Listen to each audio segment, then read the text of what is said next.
need to know is recognize right and left heart failure cues. Recognize the cues that for what patients qualify for hypertension, basically hypertension criteria. The risk factors for hypertension, because there are also risk factors for congestive heart disease. So yes, those risk factors. And then this is going to be real heavy on the pharmacology. And this pharmacology, though, is going to come back to haunt you. You will use these over and over and over again. These are the probably most prescribed medicines in this country. So you will be giving these meds to all your patients for the next lifetime. Even if you're working in clinics or hospice or home health, almost every single patient in this country is on at least one of these meds. So it will be heavy on pharmacology. So as I go through, I do like to say, yes, this is nice to know. No, this is not nice to know, or you don't need to memorize, because I do want you to just sit down when I'm giving you background information and just absorb it, rather than try to memorize it, because the background information is going to help you understand how these meds work, because we're just harnessing parts of the body to get these meds to work. So, starting the heart. I teach the heart a fun way. This is my passion. This is what I did. I was a cardiac surgery ICU nurse for a long, long time. And the heart, it makes sense. It is a pump. We know everything about it. It is not even brilliant or smart. It is just the easiest thing to manipulate and maneuver. It is probably, God bless you, little heart, one of our dumbest organs. It really is. It just responds, and it just does what it's told to do. It has no self-thinking capability, and it is just a pool pump, and it works. And if you can do plumbing, you can do cardiac. It is not that bad, guys. Everyone thinks cardiac is the worst, but actually, I think cardiac is the easiest to understand. So we're going to go through it, and if you understand how water flows and how pumps work, you will get the heart. I'm not going all the details because there's a lot of control on the heart from the brain, from the nervous system, from all kinds of hormones and everything. So there's a lot of details functioning how the heart works, and we're just going to go over the basics. This is not probably the blood flow will be testable through the heart, because that's what's going to give us our symptoms of heart failure. So in terms of what do you need to memorize, I am going to walk you through the blood flow. And so this right here is probably the anatomy and physiology that you need for the heart. I like to teach the heart in a way that I haven't really seen online, and I'm not sure why. When you look at pictures of the heart, they look like this. And there's all these chambers, and there's all these little arrows, and everybody's like, yeah, learn this. It doesn't make sense. This is not how our heart pumps. It is physically two pumps that are separated by the lungs. They just happen to get put together in one organ, but literally the left heart and the right heart function separately to blood flow. They don't flow to each other except through the lungs. So I really want to get this concept down, and I created you can watch that later. I did that a couple years ago. Where did I go? There. This, I think, is going to be, these two slides are going to be all the anatomy and physiology you need, and all the terminology that I would test you on. I don't need you right now. I minimized the size of the valves, because the valves, don't worry about them. Not right now. They'll come back and forth. And I'm going to say that, I remember telling you that. The valves do come back and forth. I do need you to know the valves of Block 4, but for right now, I need you to know the right atrium, the right ventricle, the left atrium, and the left ventricle. Okay, we can do this. We got a list of 4. It's all right. What I want you to know, though, is how this all works together. Basically, the right heart, the only job of the right heart is to take blood flow from your body and pump it to your lungs. That's the right heart's job. You dump all your return deoxygenated blood into your right atrium, and it pumps into your lungs. That's all the right heart does. So the right heart is full of deoxygenated blood, and that's it. Its job is to pump to the lungs. Then the lungs oxygenate it and send it to the left heart, and the left heart, that's only job is to send it out to the aorta and the body. So right heart deoxygenated, left heart oxygenated, lungs in the middle. And that right there gives you all your symptoms, because this is flow, this is traffic. If you've been on the 202, you know how this works. So this is our 202, this is our beltway. This is our, well gosh, the East Coast came out of me, there is no beltways out here, that's East Coast. This is our loop going around our body. And basically we have an arterial side and a venous side. And we have arteries that take our blood from our heart to our body. Everything that our body does down here is exchanged in these capillaries. Everything your body needs. So there are capillaries wherever we need oxygen. So any muscles, any organs, kidneys, liver, GI system, there's capillaries. So the artery will go out to all the organs and exchange at the capillary level. So these arteries, and basically when you put them into the body, the arteries are on top of the veins. Basically everything gets sandwiched together. But if we blew the body apart, you would have a venous side of used blood, the heart exchanging it, and then you have an arterial side of oxygenated blood. Blue means it's deoxygenated, red means it's oxygenated. So that's how we color code things in the heart world. And really, that's it. This is it. So if we have damage, so let's put damage, and I don't know how much anatomy you remember. Before we put damage somewhere, let's just talk about how this all goes out. So we have the blood leaving the left heart, goes out. This is the aorta here. And again, if you want to write the notes down, the major vessels you will need to know are the aorta. The aorta is our big artery that leaves the heart. There are, and that will probably be all I want you to do, is the flow through the heart, and the aorta is the major artery, and the vena cava is our major return vein. Okay, so the heart will pump out to the body through the aorta. The aorta has a lot of branches that will go out, and they feed our most important parts of our body first. So the aorta is coming out of the left heart, and it immediately will go up to the carotids, which go to our brain, because our brain is one of our most important parts. And then it will shuttle off to our peripheral, and then down the main aorta to our kidneys, and then from there all the way around. Once you get down to all your body flows and all those capillaries, they dump back into the venous system, and the venous system will return. And if you look on the body, the aorta sits above or right on top of the vena cava. They travel, it's out of the heart and then a back into the heart, and there are two main vessels running up and down the middle of our body. The aorta is the arterial one, and the vena cava is the venous. So you're saying that the thing we need to remember is the aorta is the flow, and then Yes, aorta is the artery side, and the vena cava is the venous side. Nice to remember, the vena cava sounds like Venus, so you can remember it's the venous side. The reason I split these organs out on either side, and a lot of people split these organs out, is that the kidneys take a lot of arterial blood. The kidneys take a lot, but what they do is they will be cleaning out venous blood. So that vena cava is connected on the back end here. And the vena cava is returning used blood to the kidney, but the kidney is taking arterial blood to feed itself. So it does feed it. It looks like the kidneys are only attached to the aorta. They are not. If you can see the little blue veins back here, it's attached to the venous system. And that's where a lot of the filtering happens. But the kidney sits over on the right side because a lot of aortic problems affect the kidney.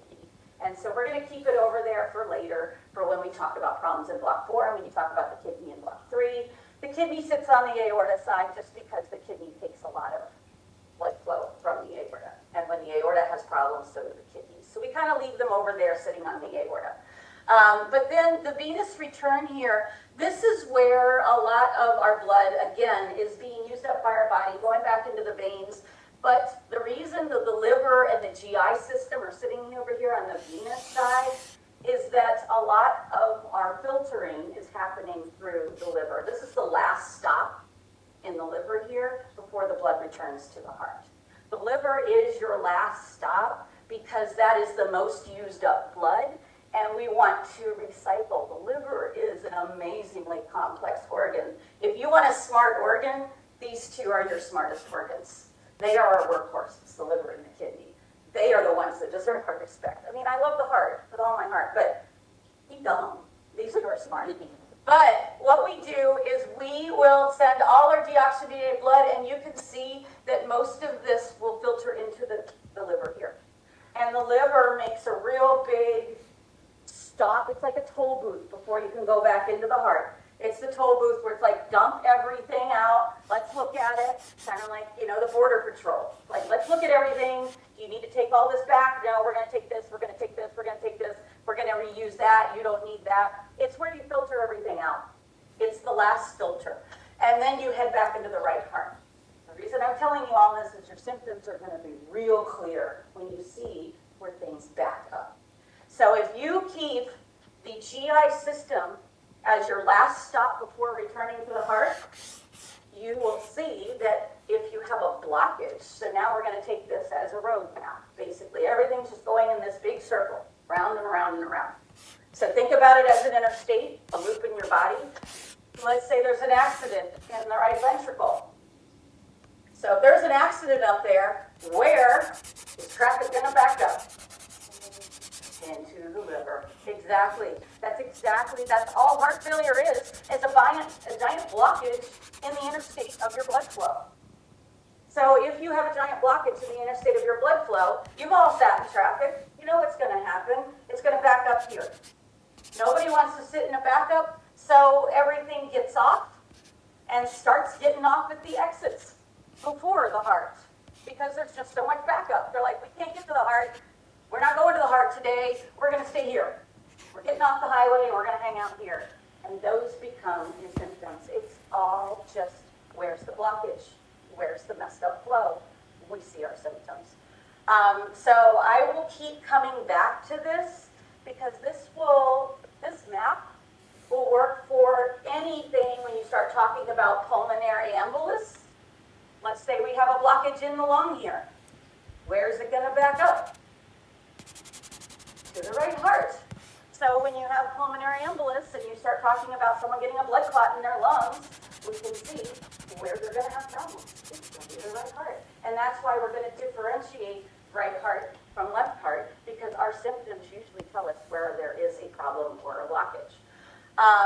So this will carry you through the rest of nursing school, just in terms of anything heart, lung, and flow-wise.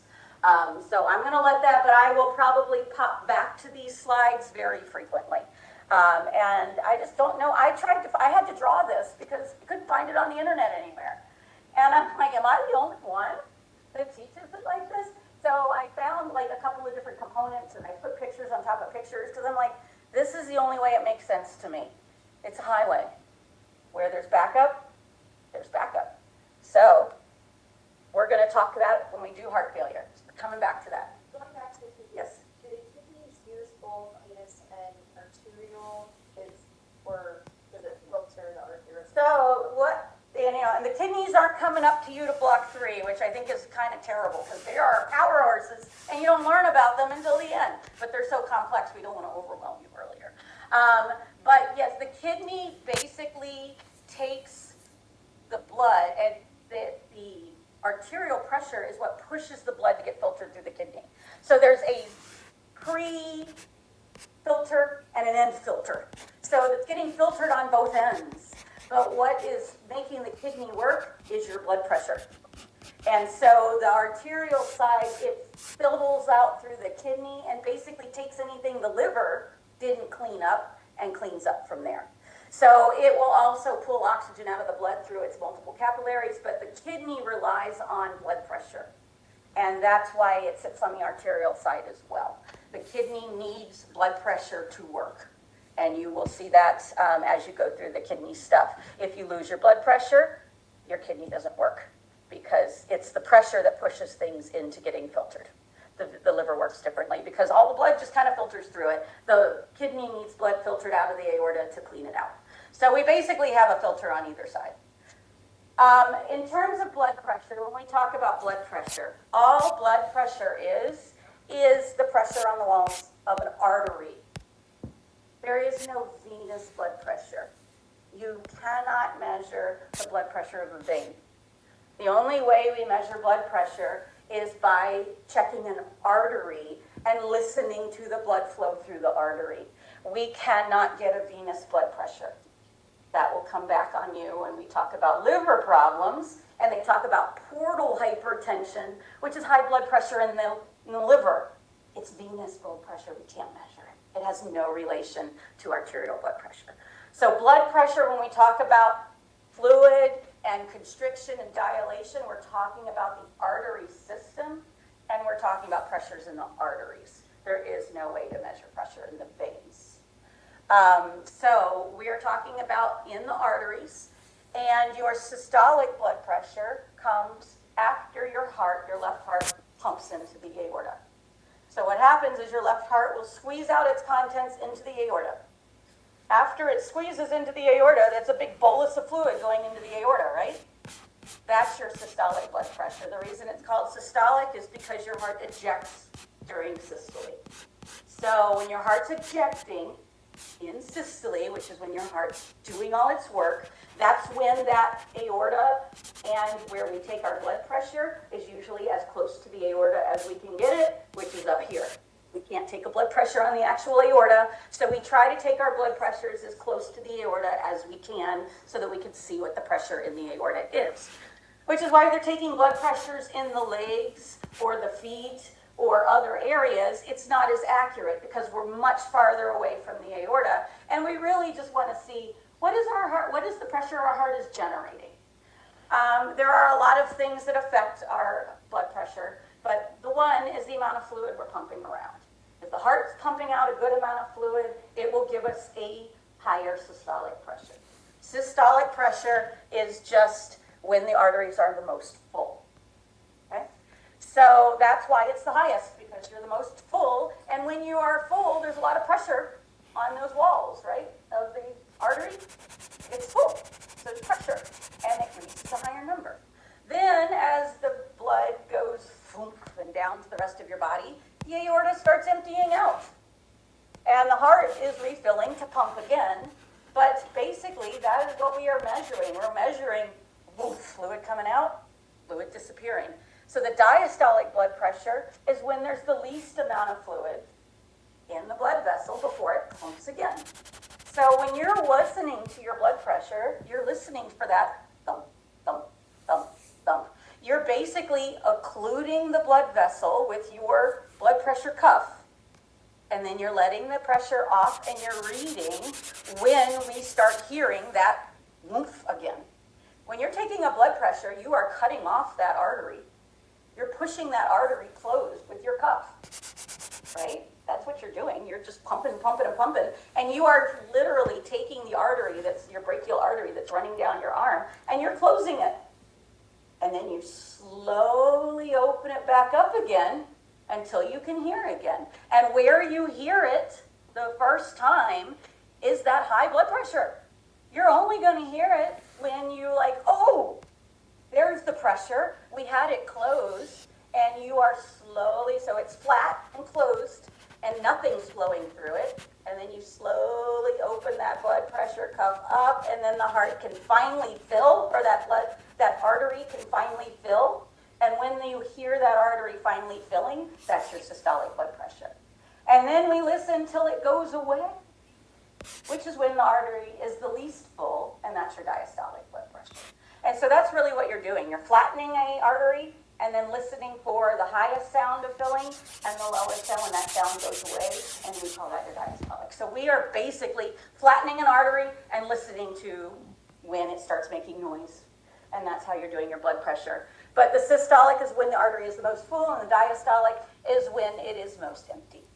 That's the concept you need. You just need to know the normals. Okay, you will need to know the normals. Don't worry about this normal vasoconstriction, vasodilation, but I find this a really interesting fact that your diastolic blood pressure in all cardiac nurses give really no tinge about the systolic blood pressure. We want to know the diastolic blood pressure because the diastolic blood pressure is the pressure when your arteries are the most empty. So if that's high, that means your artery never really feels empty. It's probably because it's pretty tight. And so you can look at the diastolic blood pressure and know exactly the status of your artery system. Is it dilated? Is it constricted? Or is it normal? And so I always say, well, I don't really care about the systolic. I want to know the diastolic. The diastolic will tell you what's going on.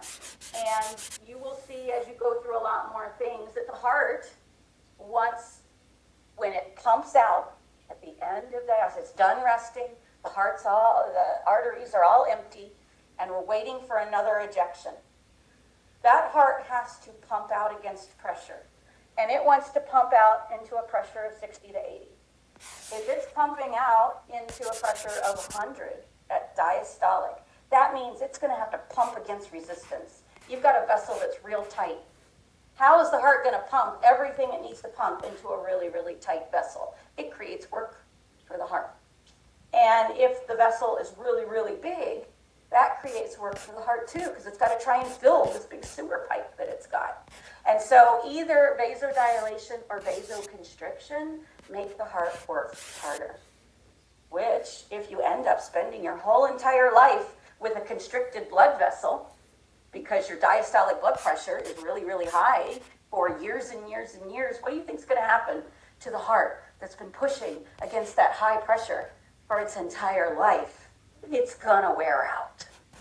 And if your blood vessels are this big all the time and the heart's trying to fill them all the time, the heart wears out. It's not because the heart is smart, it's just because it's tired. And so we do need to manage these blood pressures in the normal range for their heart to work well. Yes? What's the best way to get it? The only way to get vasodilated vessels to go back, and it depends, most of our issues with vasodilation and vasoconstriction are because of other problems that patients have. But one of the things we're going to talk about with hypertension is when our systolic and our diastolic are getting too high. So we'll go into that. I jump ahead, I get really excited. But if you have very, very tight constricted pressures, then it's going to have to pump against real hard. The diastolic pressure is higher, the heart has to work harder. But then also when it does eject, that vessel is really tight and gets a real high pressure very easily. As soon as the heart ejects into it, it's tight. And the one thing that causes a lot of that tightness and vasoconstriction are bad signaling, which we'll talk about, and atherosclerosis. Having plaque in there, having plaque and junk and crud in your arteries tightens them up and makes your heart pump against all that constrictedness to get out. Is that more diet related, genetics related? So yeah, we're going to talk about all the causes of hypertension, but you will find that most of it is, yes, genetic and modifiable. Some of it, there's modifiable and non-modifiable. We can't do anything about the non-modifiable ones like genetics. You can't fix your genetics, but you can fix the modifiable ones. So yes, those will be the interventions that you're going to need to remember on top of the meds. But this is all just nice to know, but I think that helps you understand what we're doing here. And you just need to know the normals and try to know that your patient needs to stay in these normal ranges, because if they do not, they're stressing their heart out. And that's the bottom line. So that's basically everything. I have this here. I would like you to know the normals. Has anyone shown you, when you take your blood pressures, when you go to do them on an automatic blood pressure cuff, there's something in parentheses or off to the side Did you ever get told what that was?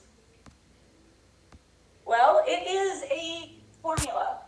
And the computer, you can't do it with a manual. If you did a manual blood pressure and you got something, you would have to go to a calculator to figure out what your mean arterial pressure is. You're not really using your mean arterial pressure until you get into the ICUs or the higher levels of care.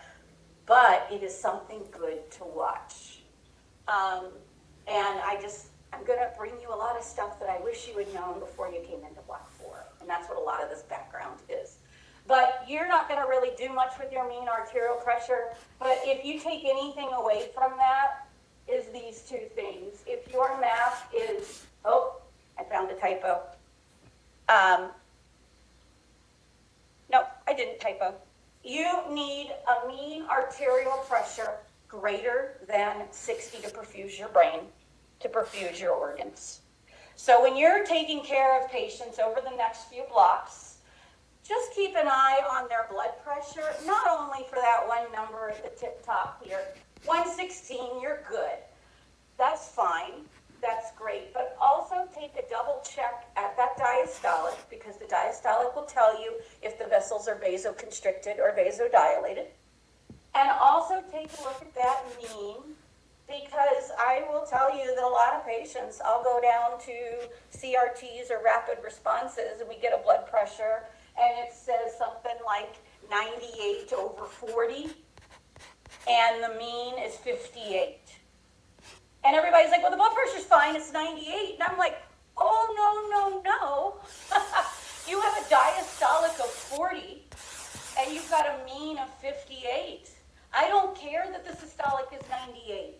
What does a diastolic of 40 and a mean of 58 tell you?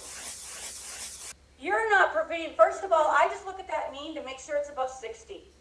It needs to be above 60, or your patient isn't getting enough pressure to their brain.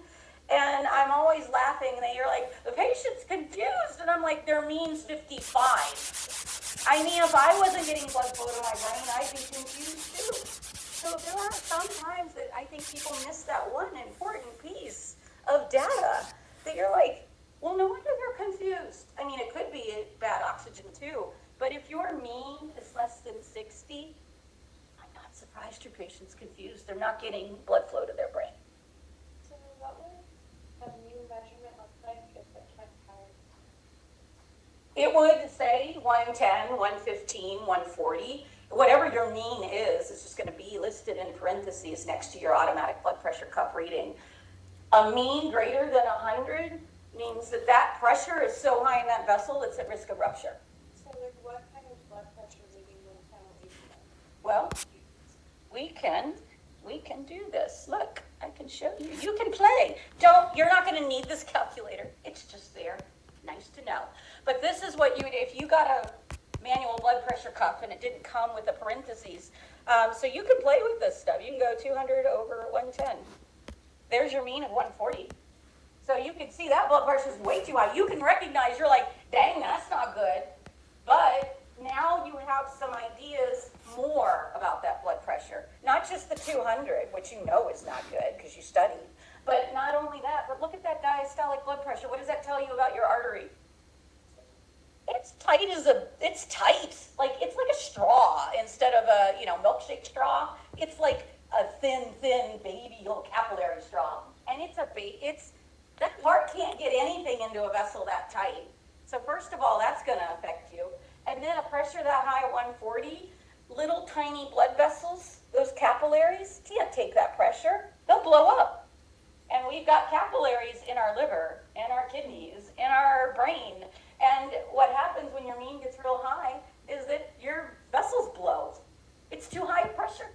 So that's why we're very, very concerned as things get up. But let's take a 180 over 98. Ooh, that wasn't that worrisome to you. Because you're like, 180, people always get a little bit high. But that diastolic's still real high. But that mean, once your mean gets above 100, so those are kind of like some danger zones that as you take care of patients, if you see them, I want you to kind of have a little blood clench moment. Like, you shouldn't stay like that. You could burn something. That's important for someone to know. I mean, if your blood pressure was like this, wouldn't you want to know that that's dangerous? Some patients don't care. You may not care, but I think it's important information to give somebody. Like, a mean over 100 is risk of rupture. That's a more important number than my 180. So you kind of need all those numbers. The diastolic just gives you an idea of how tight and how resistant everything is, and the mean tells you whether you're perfusing too little or too much. Let's look at a patient who's maybe not doing so well. We're going to give him a blood pressure of 90, we'll say 96 over, yeah, we'll say 40. We gave that. Oh, not okay, not okay. You might be like, oh, it's 96, we're doing okay. They're really not. 40 is telling you that that vessel, instead of being the normal milkshake straw, isn't capillary sized. It's probably about, I'm trying to think what you would put in, I don't know, something big. Yeah, a boba straw, like a big boba straw. I mean, the biggest boba straw you can think of. And the heart has to fill that to make a pressure. So it's pumping in there like, come on, fill up. It could put a ton of blood in there, and it might not fill it to make a pressure. But the important thing to take away here, yes, we're dilated, but that means we're not perfusing our brain. So a patient with a blood pressure of 96 over 40 is real different than a patient with a blood pressure of 96 over 68. Ooh, all of a sudden systolic means 0. It didn't tell you anything. And I hear nurses all the time, well, the systolic's fine. You missed the biggest point. That mean is probably our biggest thing, because that's telling us what's going on in our organs. If we're not perfusing our brain, we're not perfusing our kidneys, we're not perfusing our liver, we're not perfusing our gut, we might not be even perfusing our own heart, depending on how bad the mean is. So that's kind of what, this is just for playing. And so when you take your own blood pressure, like I said, hopefully your mean is somewhere between 60 and 100. That's where the body likes to keep it. Prolonged low or prolonged high stresses your heart. Yes?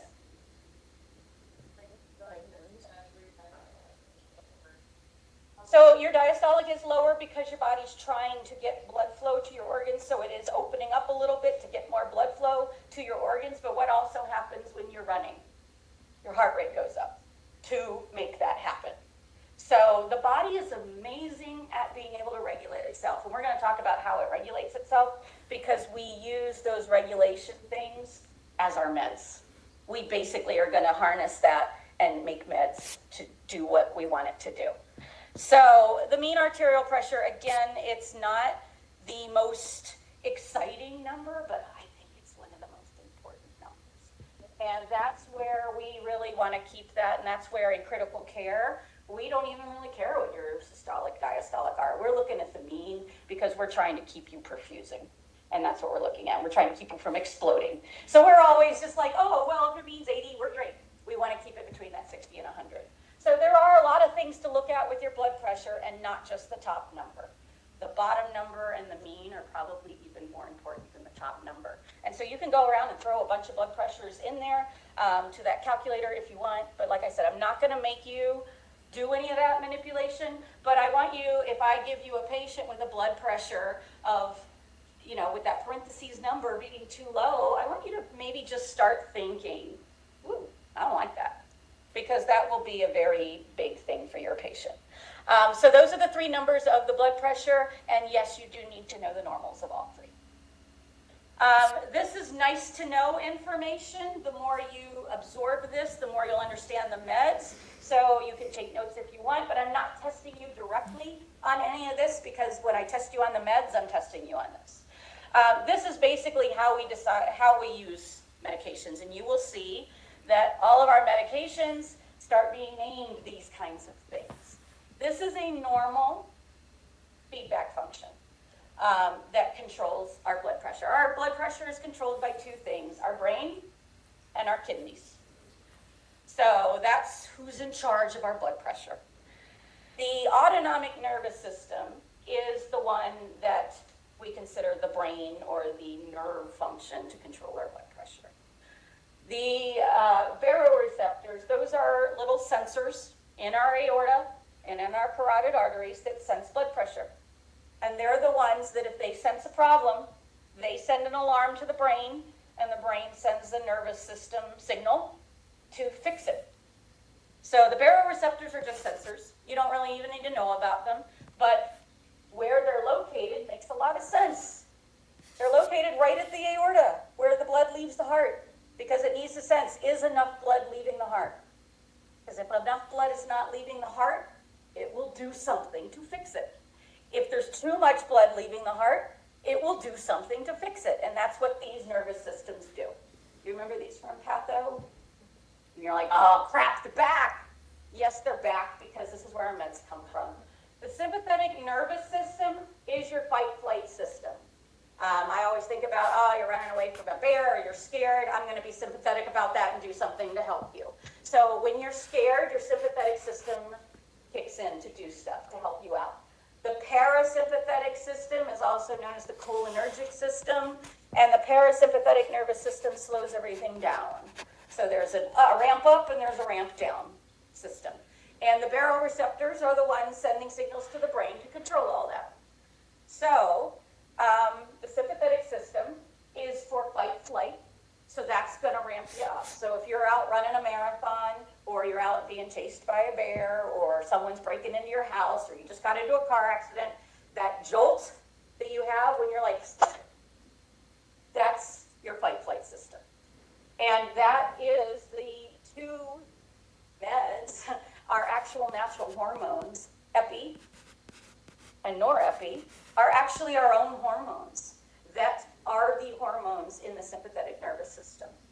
So when you are freaking out and your body needs something, it releases those two hormones to increase your blood pressure, increase your heart rate, and open your airways. All the things you're going to need when you're doing something scary or strenuous or running or doing something that needs a lot of activity. You need more blood flow, you need more oxygen, and so that's what it's going to do. It's going to up your blood pressure so that everything can circulate faster. It's going to increase your heart rate so you're moving things faster, and it's going to open your airways so you're getting lots of air in and out to oxygenate for all that you're about to do.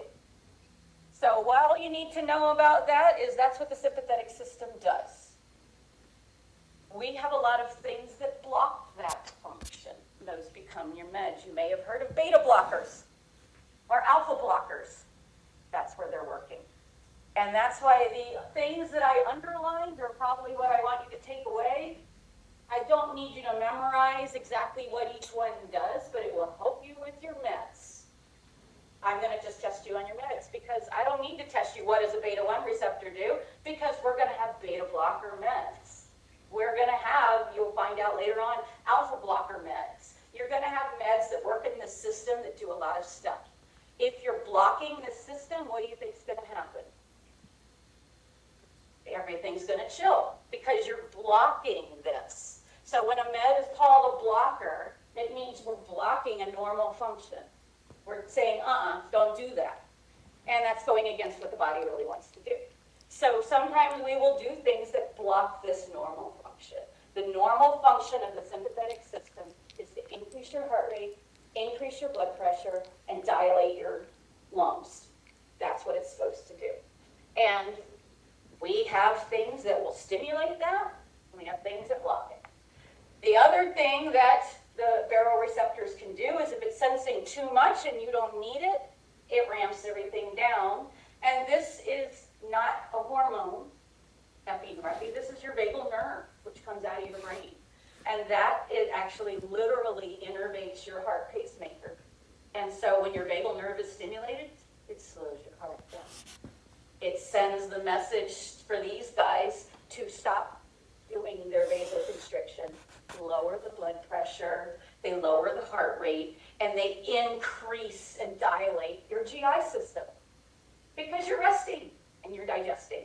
And that's why a lot of people end up having trouble resting and digesting, end up staying kind of ramped up. So these systems need to be working for us to regulate. That's the main quick regulation of our blood pressure. Okay, sympathetic and parasympathetic system, one is fight, flight, one is rest, digest. So what I would study off of this is what is normal for the sympathetic system, increasing heart rate, increasing blood pressure, and dilating airways. What's normal for the parasympathetic system, decreasing heart rate, decreasing blood pressure, and you can even say dilates GI system. That's the digest part. That's where all the blood vessels, that's where they say all your blood goes to your gut after you eat. It's because of this system. You've been signaled to rest, digest. That's why you're not supposed to swim on a full stomach, because you're being rested and digested, and most of your blood flow is being diverted to your GI system. So if you get into, a drowning situation, they say, oh, you're not going to have enough, you're going to get stomach cramps and you're going to go under. But they have probably seen people who are resting, digesting. It takes them a minute to re-ramp up because they've been stimulated to slow down. And so if you start having an emergency when you're in slowdown mode, it takes a minute to kind of overcome all that and come up to the fight-flight mode. And so that's where you're not supposed to swim after you eat comes from. Anyway, too much, right? You got that slide. The second system is a longer-term system for maintaining our blood pressure, and unfortunately where most people go bad. And people are like, do I have to understand this? I learned this in patho and immediately forgot it. You will need to know it because of the meds that we use. The renin-angiotensin-aldosterone system, just recognize the names. And I will tell you, this will come back because we have blockers for this system that will control our blood pressure. But you kind of need to know what they're doing is that this system is secreted by the kidney. Because remember, we said kidneys need pressure, right? The filter. And kidneys love pressure, and they read pressure as well. So we got those baroreceptors receiving information on pressure to work our sympathetic and parasympathetic system. We also have receptors in our kidney that read pressure, and when there's not enough pressure, they release this system. So when you are super, super dehydrated or super, super stressed, both of these systems will spring into action, and you get a double oomph. So the kidney releases this thing called renin. You see it coming back because damaged kidneys release it too. But damaged kidneys or low pressure kidneys release renin. That's just a fact. Renin, then, you don't need to worry about all the steps of it, but the end result of this system is vasoconstriction and water and sodium retention by the kidney. Why do you think the kidney wants this to happen? It didn't get pressure. It sensed, I didn't get enough pressure, so I'm sending renin out to go and help out. And renin is going to cause vasoconstriction. That will help the pressure, right? Because that's going to get our pressure tighter. So it creates vasoconstriction, and it also tells the kidney releases a hormone that tells itself to do something. Yes, it does. But it tells itself to hold on to water. And, well, it tells itself to hold on to sodium. And then the water stays with the sodium. Water follows sodium. So it will hold on to water and sodium. That will also increase the blood pressure, right? We hold on to more water, we get more circulating volume, which increases our blood pressure. Okay? That's a great idea. But unfortunately, the problem we see is the damaged kidney piece. When the damaged kidney is releasing renin, it does this when it's not supposed to. That is one of our big problems for hypertension as well. So if the kidney is releasing renin when it's not supposed to, there's a good old pressure coming down there to the kidney, but the kidney's still asking itself to do this. It's broken. So we created drugs that block this system. And that's very helpful. Yes?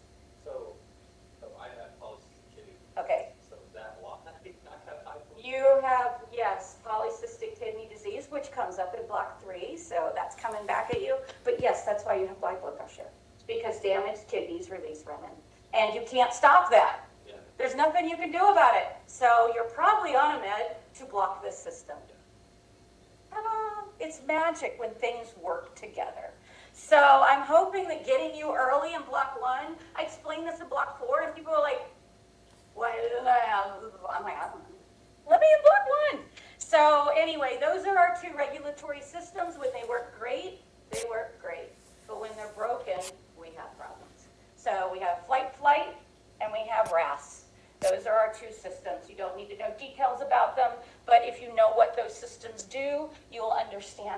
doing the meds that we do. That's all I have to say about those systems. We're going to finish this, and then I'm going to let you take a break. This is the other thing that affects our blood pressure, is actually how well our heart pumps. Because it doesn't matter what our blood vessels and blood volume is if the heart can't pump it. If the heart's getting kind of overloaded or it can't handle the job because it's damaged, then we have a problem with our blood pressure because our heart can't generate the pump that creates our blood pressure. So we do assess the heart when we have a blood pressure problem to make sure and that's what the doctors are doing. You don't need to do this. But when your patient comes in with high blood pressure, they generally are trying to figure out who's at fault. Or if your patient comes in with low blood pressure, who's at fault? Is it the baroreceptor system? Is it the kidney system? Or is it the actual heart that can't manage? And so I just only want to say, just to remind you of some important things, that we can test the heart without any fancy tests. The best way to test the heart and whether it's pumping adequately is to check your pulses. It makes sense. If your pulses are weak, your heart's probably not getting blood flow out there. So the weaker your peripheral pulses on your feet or your radials are, the less good perfusion you have. If your blood is not pumping strongly to your periphery, your heart might be the problem. And we have to kind of take a look at that. So checking your pulses is a great way to check your heart. Okay? Checking your skin warmth and color and your cap refill. These are just reminding you, these are ways that we check our heart. Because if you don't have good capillary refill, what does that mean? Your capillaries aren't refilling. Why? Because the heart's probably not pumping very well out to those capillaries. So you might have good capillary refill here, but then when you go down to your toes, you're like, they're cold and pale. That's just because blood flow didn't get there. And one of the reasons could be your heart just wasn't pumping strong enough to get that blood flow out there. So the best way to test your heart without any fancy diagnostics is your pulses. These are just two words that you might hear going on. I'm not going to test you on them at all, but you might hear them as you move on in some of your diagnoses. But pulses alternans just means that if you look at this is a strong pulse, and then a weaker pulse, a strong pulse, and then a weaker pulse. And if you were feeling your pulse, it would be like boom, and then weak, and then boom, and then weak, and then boom, and then weak. It's an abnormal finding. But if you hear the word pulses alternans, I just want you to know what that means as you go through the rest of your course. And pulsus paradoxus means that your blood pressure is real strong for a couple of beats, and then real weak for a couple of beats. And that is a sign that the heart is getting squished somehow. It's a normal finding. I have pulsus alternans because I like to think I'm a tiny person. No, I'm not. But I have a tiny chest. And so when my lungs fill up, they squish the heart a little bit. And they squish the aorta and the vena cava. Like they just take up a lot of room in there. And so guys don't generally have a lot of pulsus alternans. They have bigger, wider chests. But sometimes little people will have pulsus alternans. It's just because when you fill up your lungs or you take a big, deep breath, it feels like your pulse is weaker. And that's just because when your lungs are really full and really big, the heart doesn't have as much room to create a nice, strong pump. So it can be a normal finding, but it can also be a sign that your heart is getting squished somewhere along the line. Just nice to know information. So just, you could put nice to know on there. Nothing to learn. This is also nice to know information. These are the things that we do to look at your heart and test hearts and hypertensions. And I just want to clarify for just your clinicals and things like that what all these mean. Mostly for clinicals, not for testing. But a lot of people think that a 12-lead EKG is continuous monitoring, and people get kind of confused about the words and the terminologies. I will tell you that continuous monitoring, when you go into the hospital, means they physically have the electrodes on their body and they are attached to something. You have to be attached to something continuously to do continuous monitoring.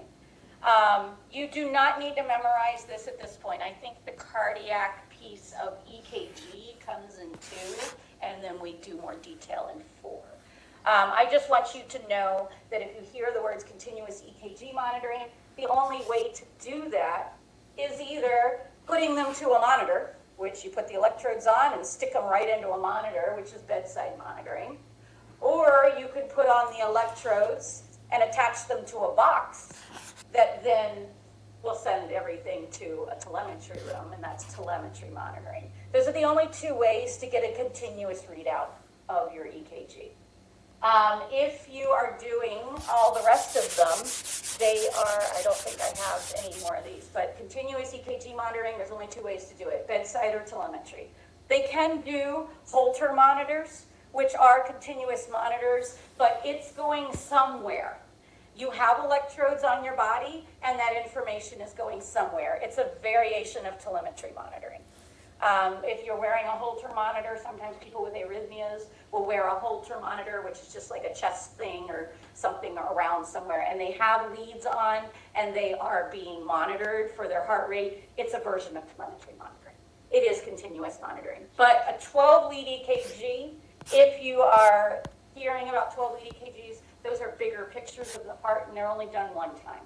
You have to get a 12-lead EKG by a 12-lead EKG machine that comes to the bedside, hooks up 12 leads, gets a quick picture, and then disappears. You can't hook up 12-lead continuous EKG monitoring.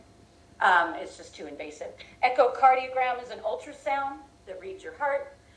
Exercise treadmill testing is where they actually stress your heart to see if it is functioning right. And so these are all just one-time tests. That's just kind of nice to know for as you go into the hospital, and if they see any of these exams, they're worried about their heart or their blood pressure. So we're going to take a little break, and then we're going to go into hypertension. I'm going to pause this for a second. Sure, I'm actually recording. Hang on, sorry. Okay, good. You're gonna have to listen to a lot of nonsense. Just forward through me on the video.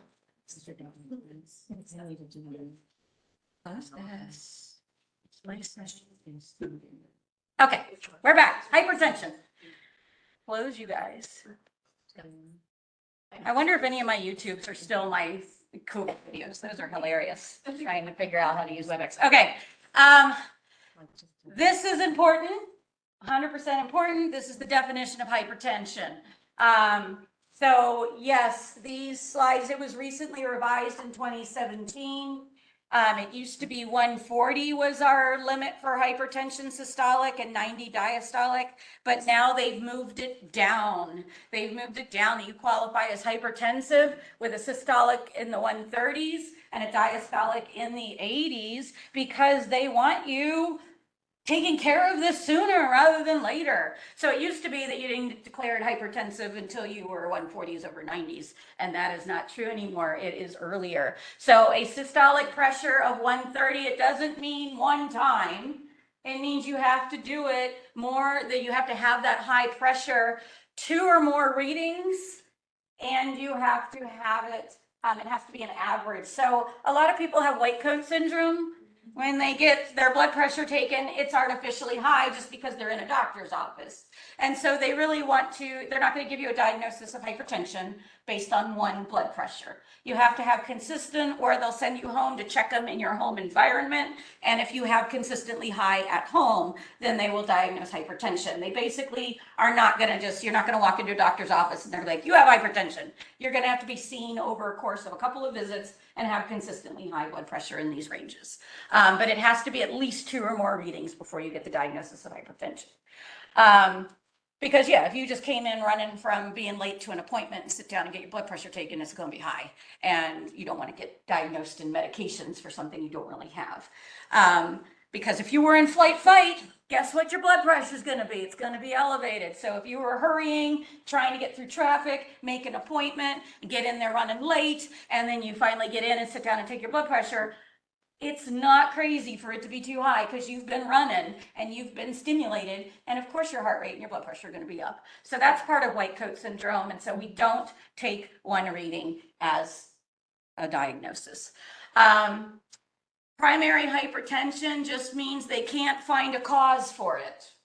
Secondary hypertension means they have a cause for it. Not to point out, but if you had polycystic kidney disease, increasing your amount of sodium retained, they're like, That's why you're hypertensive. That's considered secondary hypertension because they know what caused the hypertension. If they don't know what caused the hypertension, it's considered primary. Again, those are just definitions, but I do need you to know the criteria for we want normal, we want our patients, less than 120 systolic. We want them less than 80 diastolic. That's why 110 over 75, you're like, okay.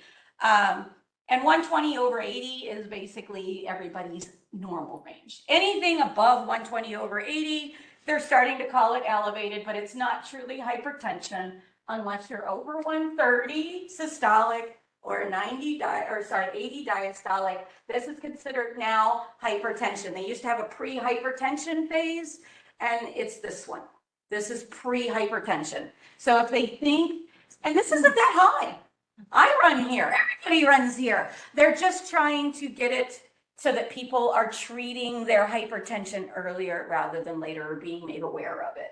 So most people do fall in this elevated range if they're out and about and doing stuff.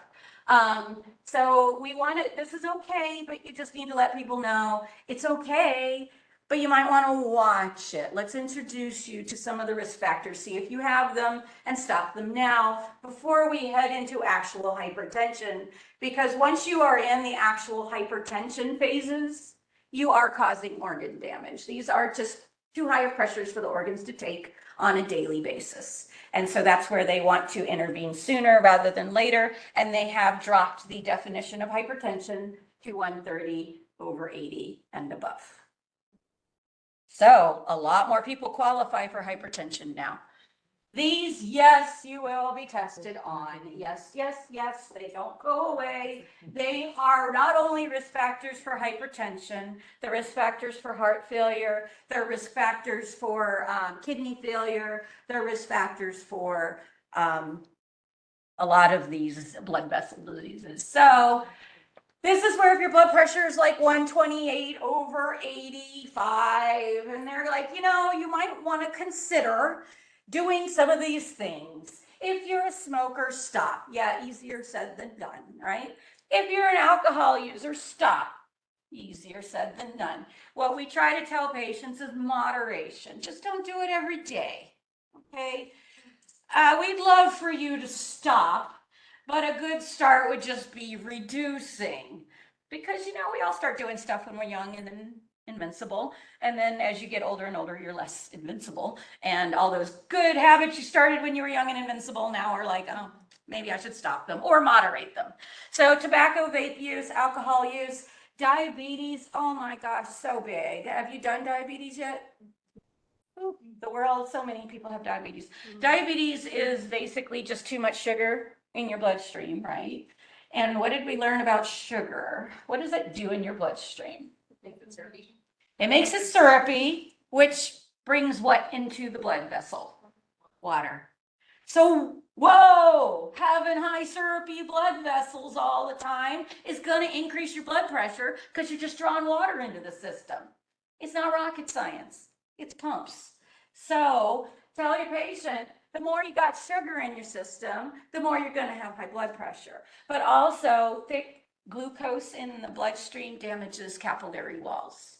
The glucose is too thick. The constant exchanging of syrupy to unsyrupy and dilution in the capillaries damages capillaries.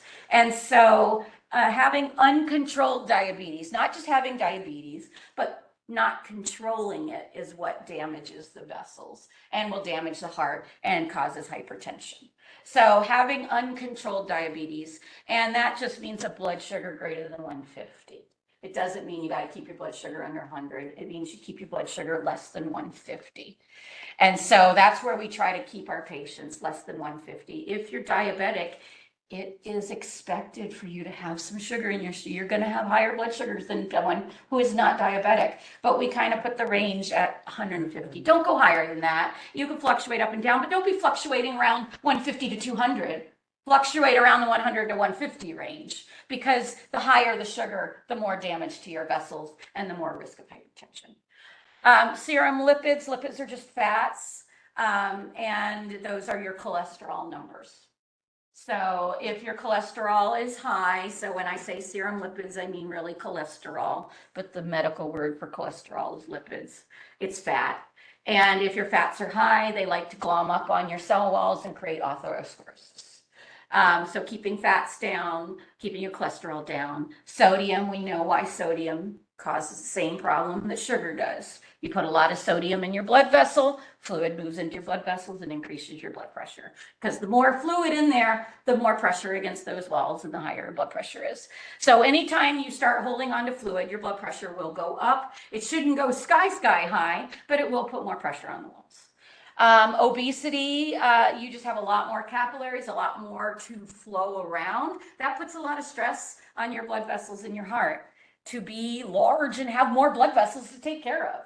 You got a lot more to perfuse and a lot more to love. And unfortunately, that does put a stress on your blood vessels and causes hypertension. Also, if you are obese, it's more than likely that you've got issues with diabetes, issues with high fats, issues with sodium, and you're probably going to have these. Usually all go together. Sedentary lifestyle, again, you're not using your muscles, you're not flowing, your blood gets sluggish and starts damaging your walls. Stress, so everybody needs to leave nursing school right now because you got a risk factor. This is your risk factor. And then, of course, if you are not able to get insurance, not able to get good health care, you have a risk factor for hypertension because, Lord, no, if you just can't get to health care, what are the chances of you getting to good food to eat too? You're probably eating packaged high sodium food, which causes hypertension because the cheapest food is the junkiest food. You got to pay expensive food to get healthy food. So a lot of people are just bound by their income for their food choices. So, I mean, we got to be like, what can you modify? Where are you in your life? What is the biggest problems that you could tackle off this list? It is absolutely unreasonable for us to ask everyone to turn into perfect human beings. And just don't ask that. Some people can't do it. What can you modify off this list? Because anything you modify is better than nothing. We would love for you to modify all of it, but these are the things that will keep you from going down the tubes, which is why we can see that most of this country and many countries, hypertension is a big problem because all of these risk factors exist in almost every human in Western world. Unmodifiable, we can't ask you to change your age, your gender, your history, or your ethnicity. So we don't ask people to do that. But focus on the modifiable ones. And I will tell you that the first few questions I looked at for the question collection were mostly about these. And so, hey, I'm like, those are great things to test on. So I'll throw a couple of you at the end of the class. In terms of the treatment, this is where we're talking about the most of the treatment is lifestyle modification of those risk factors. So if you know what the risk factors are, y'all know what that means, you know what they need to do. You can probably make good nursing interventions just off of this list. So yes, memorize this list. This is common sense. I don't really need to tell you a lot about it. But physical activity, the cues that we want for people, and you can use this right now in your daily life because someone somewhere in your friend group or your family group could use this advice, or you could use this advice. So here you go. Physical activity, you probably heard this already, should be 30 minutes. Most of the days of the week, if you can get out there and get out there. And we're not talking about, when they're talking about moderate, they're talking about just taking a walk. All right, just taking a walk. You can get out and walk 30 minutes a day, that's fine. And then if you want to do aerobics, 20 minutes, 3 days a week. So if you're doing more than that, you're already doing great. But the minimum is get out and move off of your chair 30 minutes a day, 7 days a week, which I hope all of us could do, 30 minutes. And then if you could do something a little bit more strenuous, whatever doesn't make you completely short of breath. So when we're talking about moderate versus vigorous, vigorous makes you a little bit short of breath. Moderate does not make you short of breath. So light and moderate activity are things you can do that do not make you short of breath. And vigorous, intensive activity, aerobic, means it makes you a little bit short of breath. So that changes for me versus you. I get short of breath much easier than you guys do because I am way more out of shape than a lot of you guys. So it varies for people. And so when people are like, well, what does that mean? I'm telling you what that means. Moderate to light means no shortness of breath. Vigorous means you get a little short of breath. I'm not saying you can't finish the activity, but you've all been doing some activity where you're like, whew, that was rough. That would consider vigorous activity. Okay. I'm not talking about weightlifting. I mean, for me, climbing up one flight of stairs is more than enough to make me short of breath. So that's my vigorous activity. Some of you can climb 9 flights of stairs before you get short of breath. Your vigorous activity will be higher than my vigorous activity. So there is no one rule for everybody. Just tell them, hey, do something that puts you out of your comfort zone 20 minutes, 3 days a week. If you can. If you can't, fine. Some people walking through Walmart is their vigorous activity because they're getting short of breath walking around the mall or the store. So that is their biggest activity. You can't change that, but they can get better if they start doing something lighter, like maybe walking slower through the grocery store. That's moderate. And then walking faster around the mall or something. Everyone's different. That's what we're going for. Weight reduction, again, this is not memorizable, but more than 20 pounds of weight loss drops your blood pressure by almost 10 to 20. So the more you lose weight, the more you're carrying around. My dad actually, he picked up like a 40-pound box to carry from the front door to the table. And he was like, dang, I'm carrying 8 of these boxes a day, because the boy was way overweight. And he's like, I'm carrying 8 of these boxes a day. And I'm like, well, that's a picture. I don't want that picture anymore. So now whenever I carry a box that's too heavy for me, I'm like, how much does this weigh? 10 pounds? Okay. So anyway, weight reduction is great, but hard to do. The DASH eating plan, oh my gosh, low sodium and low fat. I actually traveled with my son and his best friend on a road trip, and he had a kidney disorder. He had nephrotic syndrome, and that was a kidney disorder, and he retained too much fluid, and he was on a low sodium diet. Do you know how it was to follow a low sodium diet on the road? I was like, oh, we're gonna stop and get food, and I'm like, oh, Fermin can't eat here. Oh, there's no salads on the road. So this is hard to do, but we will go over the DASH eating plan, but it is just low sodium, low fat to reduce fluid retention. I'll let you read the rest of it, and then we're going to go over meds, which is the meat of it. This is, again, the DASH diet. So there are going to be food questions. The NCLEX loves food. You're going to be learning those foods for electrolytes, and you need to know what the recommendations are for the DASH diet. So I did put a link. Where is it?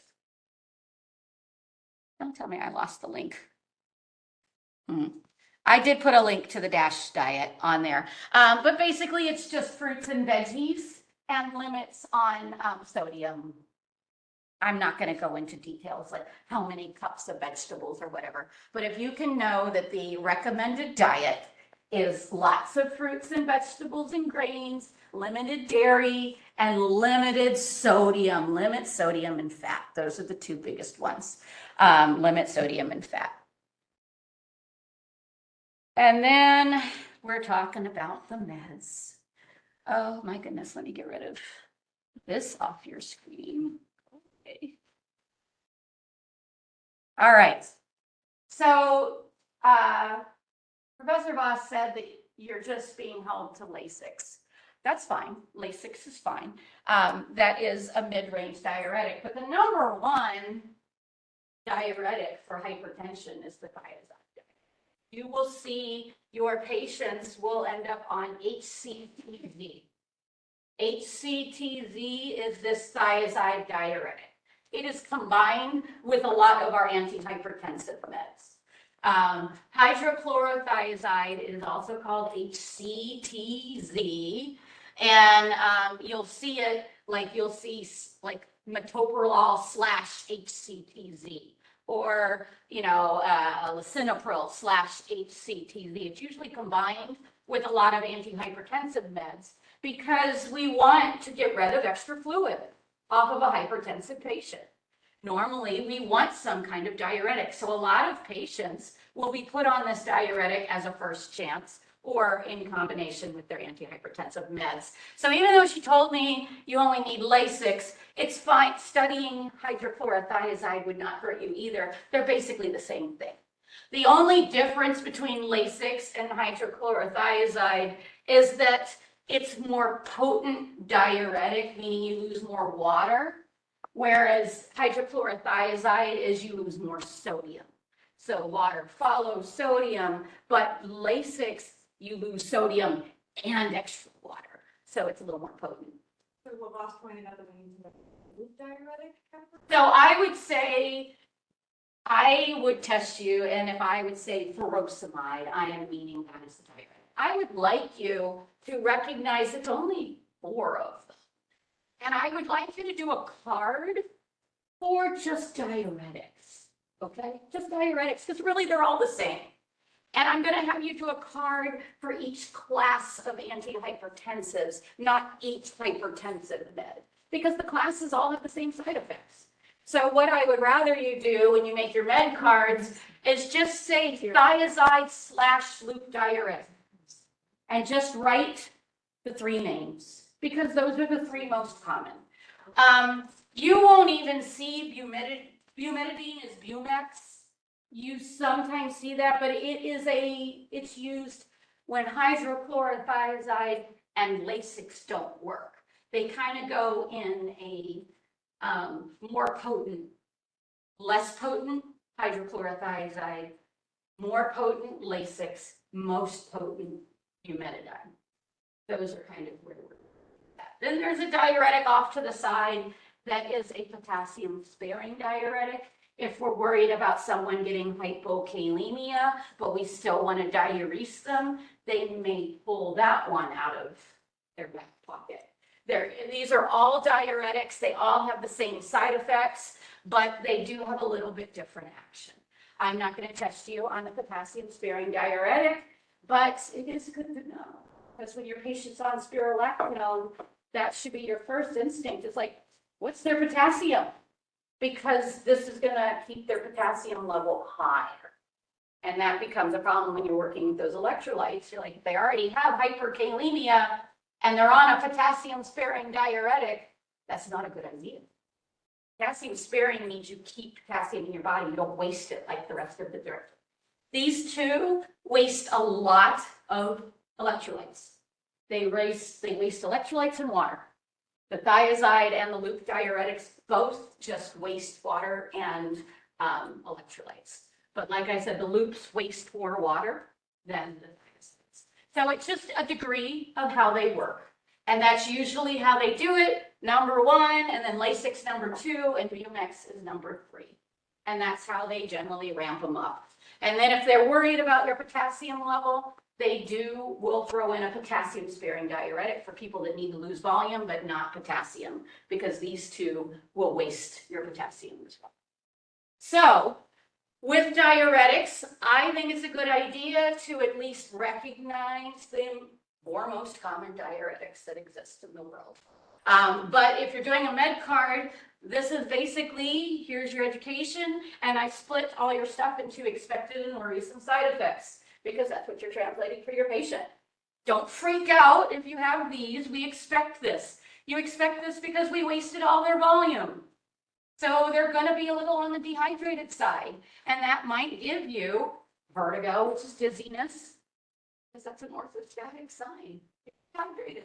I'm expecting you to be dehydrated after you take your diuretic. That's what we gave it to you for. But the issue is we waste all that. What's going to happen to fluid in your body? You hose it out of your bloodstream. Where's it going to fill from? You hosed it out of your kidneys. It's in your toilet. What are you going to do for your bloodstream now? You've lowered the pressure on it. If it needs more fluid, it'll pull it from the tissues.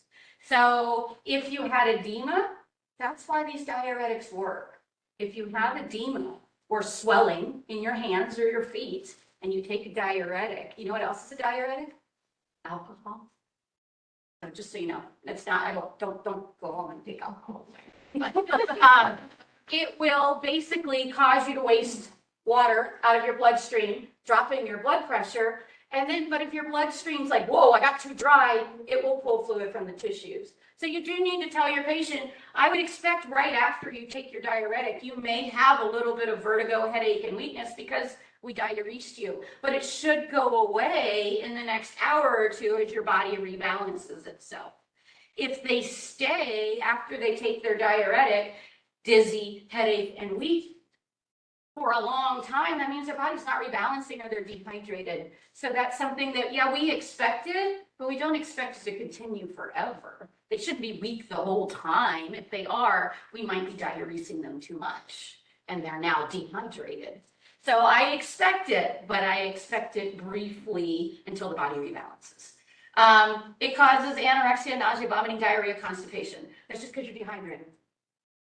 You're dehydrated. You can't do a lot of all the things you're normally doing if you dehydrated yourself. Again, these things should not be constant. They shouldn't be 24 hours worth of these symptoms. It should be just when your medication's at their peak, at the peak of its working. These are when you're going to see these symptoms. Photosensitivity, skin rash are things that some people, and then electrolyte balances are big. They will have electrolyte imbalances because they're wasting water and potassium. But again, your body should rebalance itself. So the signs of any electrolyte imbalances should not exist past the length of the med. So if you're on Lasix twice a day, you should not be dizzy all day after your Lasix dose. Lasix only lasts probably about 2 to 3 hours. So they'll have their most potent symptoms at the height of the med's action, and then the symptoms should ease away. So they should only have these occasionally, maybe an hour or two after they take their med, and then they should go away. We expect that. If the symptoms don't go away, they become worrisome, which is where they turn into actually a low blood pressure. Now they're like dizzy, headache, weak, but if they're dehydrated, that will translate into a lower blood pressure. If we've removed all the fluid from their blood vessels and they have no fluid to bring into their blood vessels to rebalance, they will end up hypotensive and tachycardic because you emptied their blood vessels out. They don't have a lot of pressure and there was nothing to pull from. So if they are vertigo, headache, weakness, and they don't start feeling better and they go in and they take their blood pressure and it's low, they're dehydrated. You dehydrated yourself too much with your diuretic. You probably need to go and call somebody for that because the dose needs to be adjusted. You diuresed yourself too much, or you need to make sure that they drink enough to stay getting dehydrated because these drugs are designed to dehydrate you, to take that extra water out of your bloodstream. We're hoping that the patient had extra water because of a wrong process, like the RAS system holding on to water. And that's why we give the diuretics, because usually there's something wrong with them that they're holding on to. But we don't want to give so much diuretic that they become dehydrated. And hypotensive and tachycardic is your worrisome sign of worsening dehydration. And ototoxicity is specific for the loop diuretics. If you IV push a loop diuretic too fast, you can go deaf. I don't know the magic behind that. You do have like trouble hearing or ringing in your ears. It doesn't usually happen with oral doses, but with IV doses, that's a problem. And then the potassium sparing diuretic, we worry about hyperkalemia because it's holding on to potassium for you. And so if you're hyperkalemic, you should not be on a potassium sparing diuretic. We don't want you keeping potassium if you already have high potassium. So those are kind of, do you have any questions on diuretics? I really don't want you to overthink diuretics. They make you pee, they dehydrate you. It's fine if you were overhydrated, we're dehydrating you to a normal level. But if you're already dehydrated and you take a diuretic, you're gonna hit these worrisome side effects because you were already dehydrated before you took something to dehydrate you. And so it's really gonna depend on your patient. And that's what you tell them. It's fine to take them. You're overhydrated because you're holding on to too much fluid. That's why we're giving you a diuretic. But it's going to dehydrate you, so we need you to let us know if we went too hard or too far. Okay, so that's where all I really need you to know about a diuretic: waste water, makes you dehydrated, makes you waste your electrolytes. It's a treatment for high electrolytes. That's why diuretics are listed for high potassium. Because, hey, we want to waste them, so we'll give you a thiazide or a loop diuretic to waste that potassium, but we're not going to give you the spirulactone. So I really kind of want you just to understand, and if you see your patients on spirulactone, check their potassium level. Should we be holding on to potassium or should we not? Double check that. So those are the most important things for diuretics. You could use this as your med card if you want, or you can rewrite it. If you're a hands-on learner, rewrite it into a format. Beta blockers. So I want you to do a med card for just beta blockers. Again, these are the 6 most common beta blockers. The important thing to remember about beta blockers are there are 2 kinds. And this gets into all that fun stuff that I told you about alpha betas. There are 2 kinds. One are selective beta blockers, and the other ones are non-selective beta blockers. The selective beta blockers only block the action on the heart, which means it's just going to drop your heart rate and kind of slow your heart down. It's not going to do anything to your blood vessels. It's not going to do anything to your lungs. Okay. So remember, we are blocking the beta, the alpha and the betas of the sympathetic nervous system, the fight flight system, which means we're blocking fight flight. But with a cardioselective one, we're not blocking the 3 things that the sympathetic system does. The sympathetic system increases your blood pressure, increases your heart rate, and dilates your airways, right? We are only blocking the heart effects. So we block the heart rate. So that means you can't up your heart rate. The heart rate stays lower. And you can't up your blood pressure because the heart kind of slows down and it's not pumping as hard and as fast. So it's kind of more gentle about pumping out the fluid, and your pressure will drop from there. It blocks the heart effects and the heart effects only. It doesn't do anything to your lungs. So your lungs continue to dilate or do whatever. That's great. We like your lungs dilated. That's fine. You get more oxygen.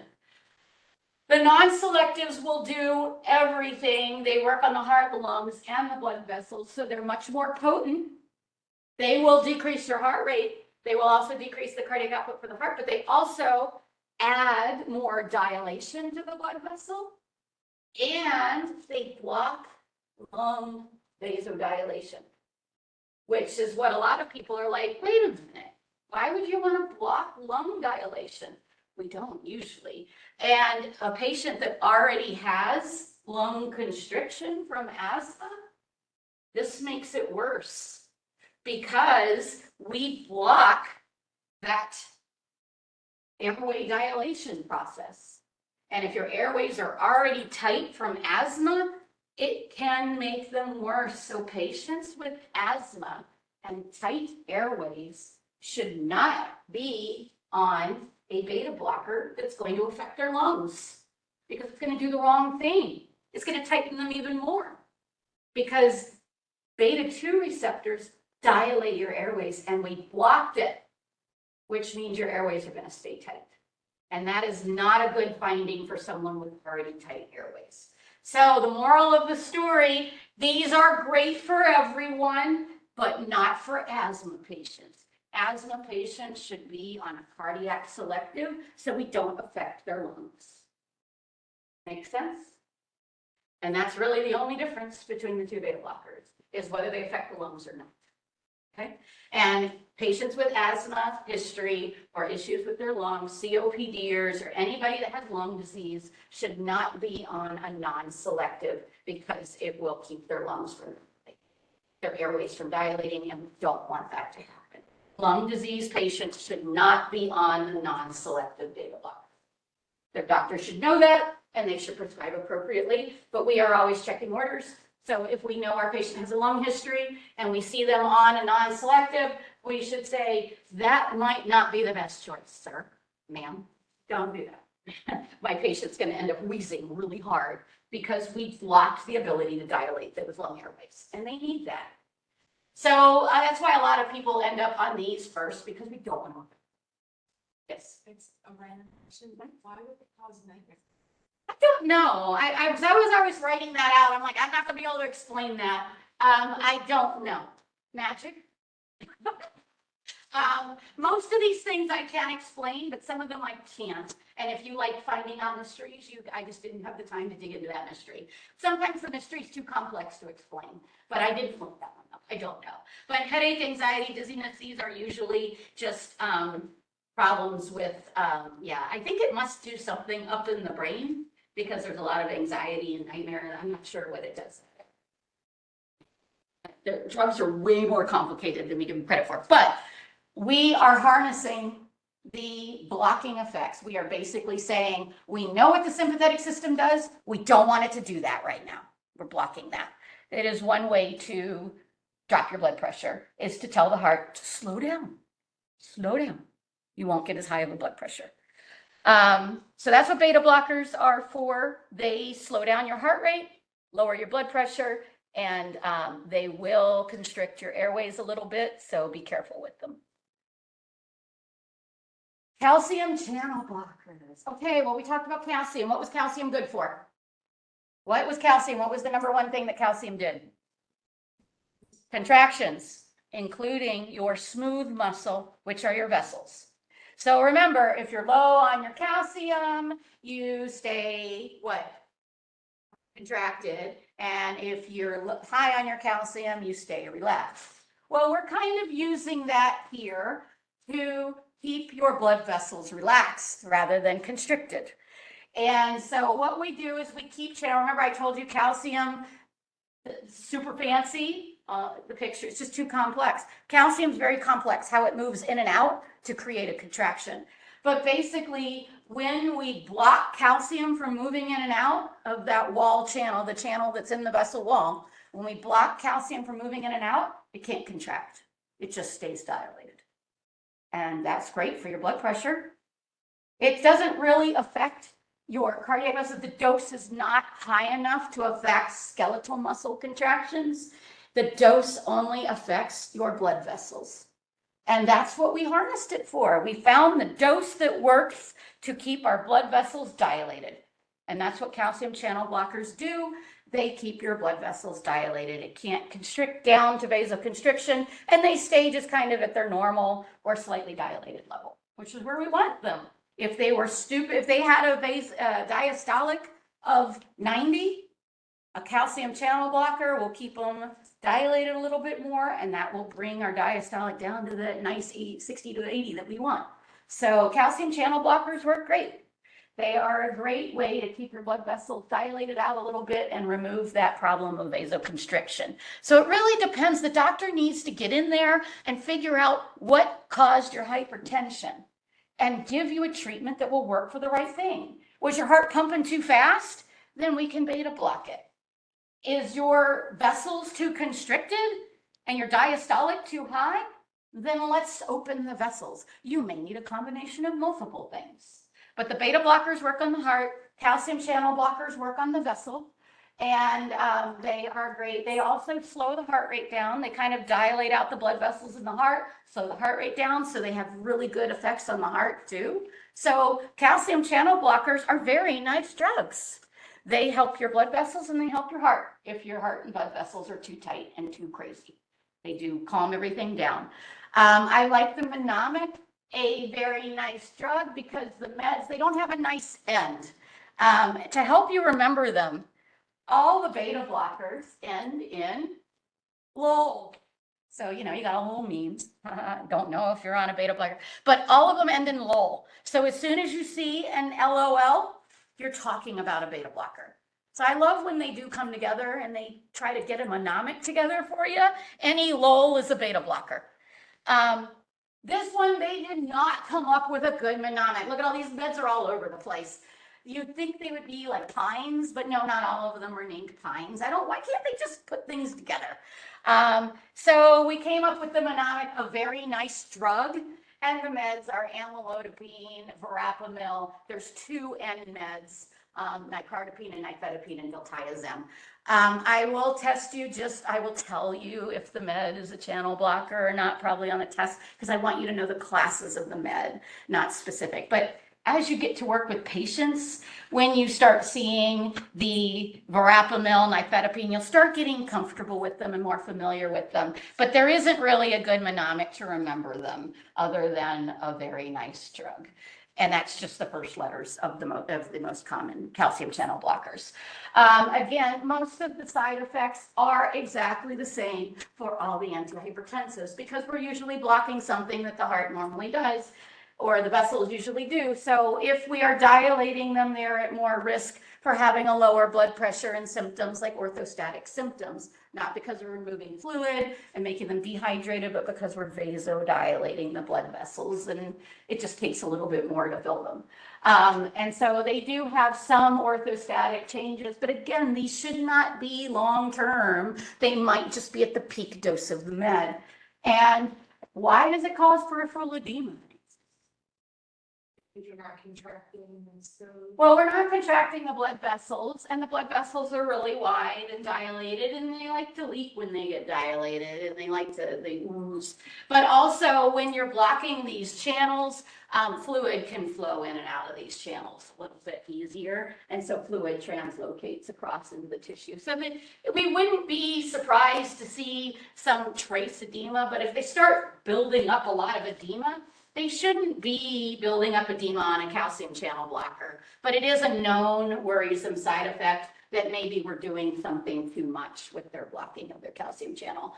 And always the worrisome side effect is when we slow things down too much and lower our blood pressure too much or slow our heart rate too much. So these are pretty standard. When I say less than 60, 60 is your lowest normal heart rate that we like. So whenever your heart rate drops below 60, we get concerned about your cardiac meds. And whenever your blood pressure drops less than 100 systolic or the mean less than 60, we start worrying we're on too much cardiac meds. Like we need to adjust the doses on them. The prills, so ACE inhibitors. So this is getting in, these are now the RAS system. We worked on the sympathetic nervous system is really beta blockers. The heart system, we kind of, in the vessels, we just deal with the calcium channel blocker. But the ACE inhibitors and the ARBs on the next slide, these work in that RAS kidney system. And so patients with kidney failure and hypertension should be on one of the kidney system meds because your problem is your kidney releasing renin, and we want to block that system, because that system is causing us to hold on to water and sodium and vasoconstrict. So if we block that system somewhere in the conversion process, then we don't get the end result of vasoconstriction and water and sodium retention. So when we block the ACE inhibitors and the angiotensin receptor blockers, they are RAS system antihypertensives. They're working on the kidney system. And so you can have multiple hypertension meds, but they shouldn't be from the same system. The three systems, we talked about the heart and the sympathetic system, those are your beta blockers. We talked about the RAS system, those are the ACEs and the ARBs. And then we have calcium channel blockers, or just pure muscle effect. And so you can be on a LOL, a calcium channel blocker, and an ACE inhibitor. You can be on a beta blocker, a calcium channel blocker, and an ARB. But you shouldn't be on an ACE and an ARB. They're working on the same system. You're just duplicating an effort, and it's not going to be as useful. So this one works on just a different area of the RAS system. It works early in the RAS system. And ACE inhibitors basically work on this angiotensin converting enzyme. That enzyme comes from the lungs, and that's why you get a cough. And the most common side effect of an ACE inhibitor, and I like using Aspril, like April.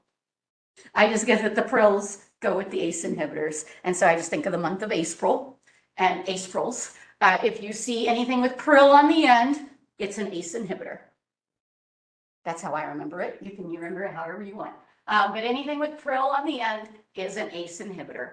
And just know that ACE inhibitors work in the RAS system, and it causes no more vasoconstriction, so the blood vessel kind of relaxes, and it blocks sodium and water retention. So we don't get overloaded, and it should drop our blood pressure, because the combination of opening our blood vessels and reducing the amount of fluid in them will drop our blood pressure. So that's the goal of an ACE inhibitor. Same goal as the ARB. Whether they take an ACE or an ARB, it matters not. It's doctor preference, really. This works on the same system, just later in the system. It blocks the receptors for angiotensin.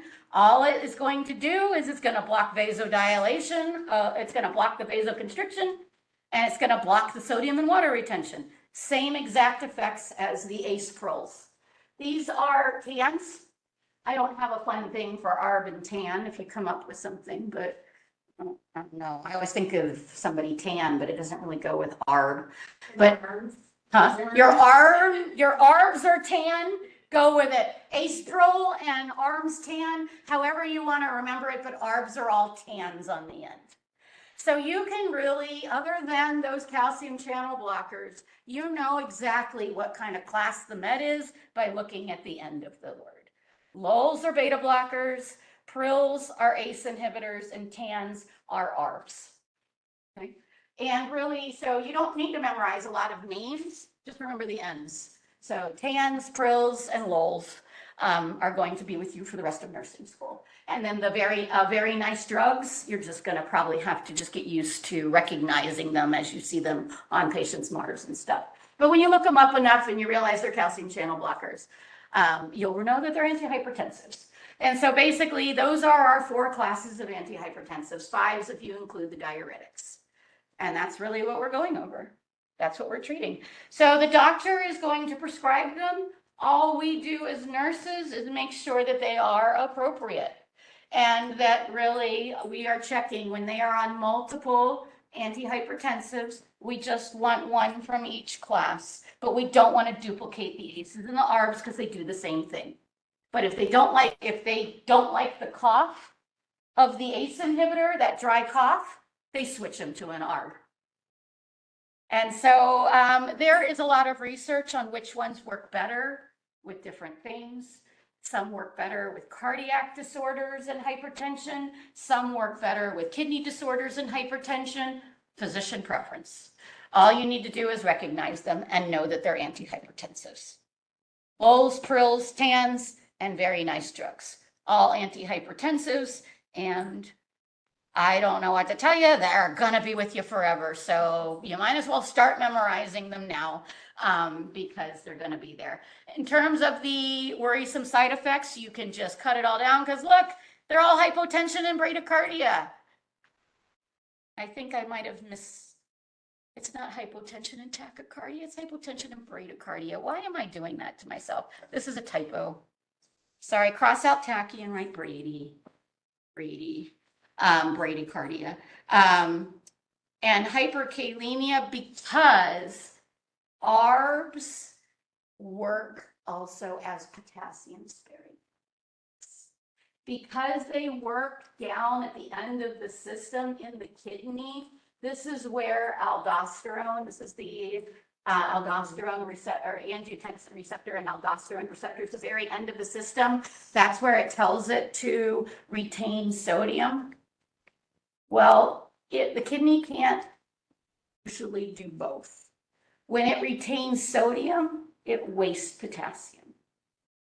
And so anything that blocks retention of sodium does encourage if you are retaining sodium, you're releasing potassium. But we have blocked retaining sodium. So when we block retaining sodium, you retain potassium. So just one more thing. ARBs are considered potassium sparing diuretics as well. Even though they're not diuretics, they don't cause a lot of extra fluid waste. But think about what we're doing. ACE inhibitors could be considered potassium sparing diuretics as well. Because what are they doing? They're blocking sodium and water retention. So what are they encouraging? Sodium and water release, right? That's a diuretic, isn't it? Even though it's an antihypertensive, what it does is blocks that sodium water retention to drop your blood pressure. But unfortunately, the kidneys just have something set in them that when they hold on to sodium, they release potassium.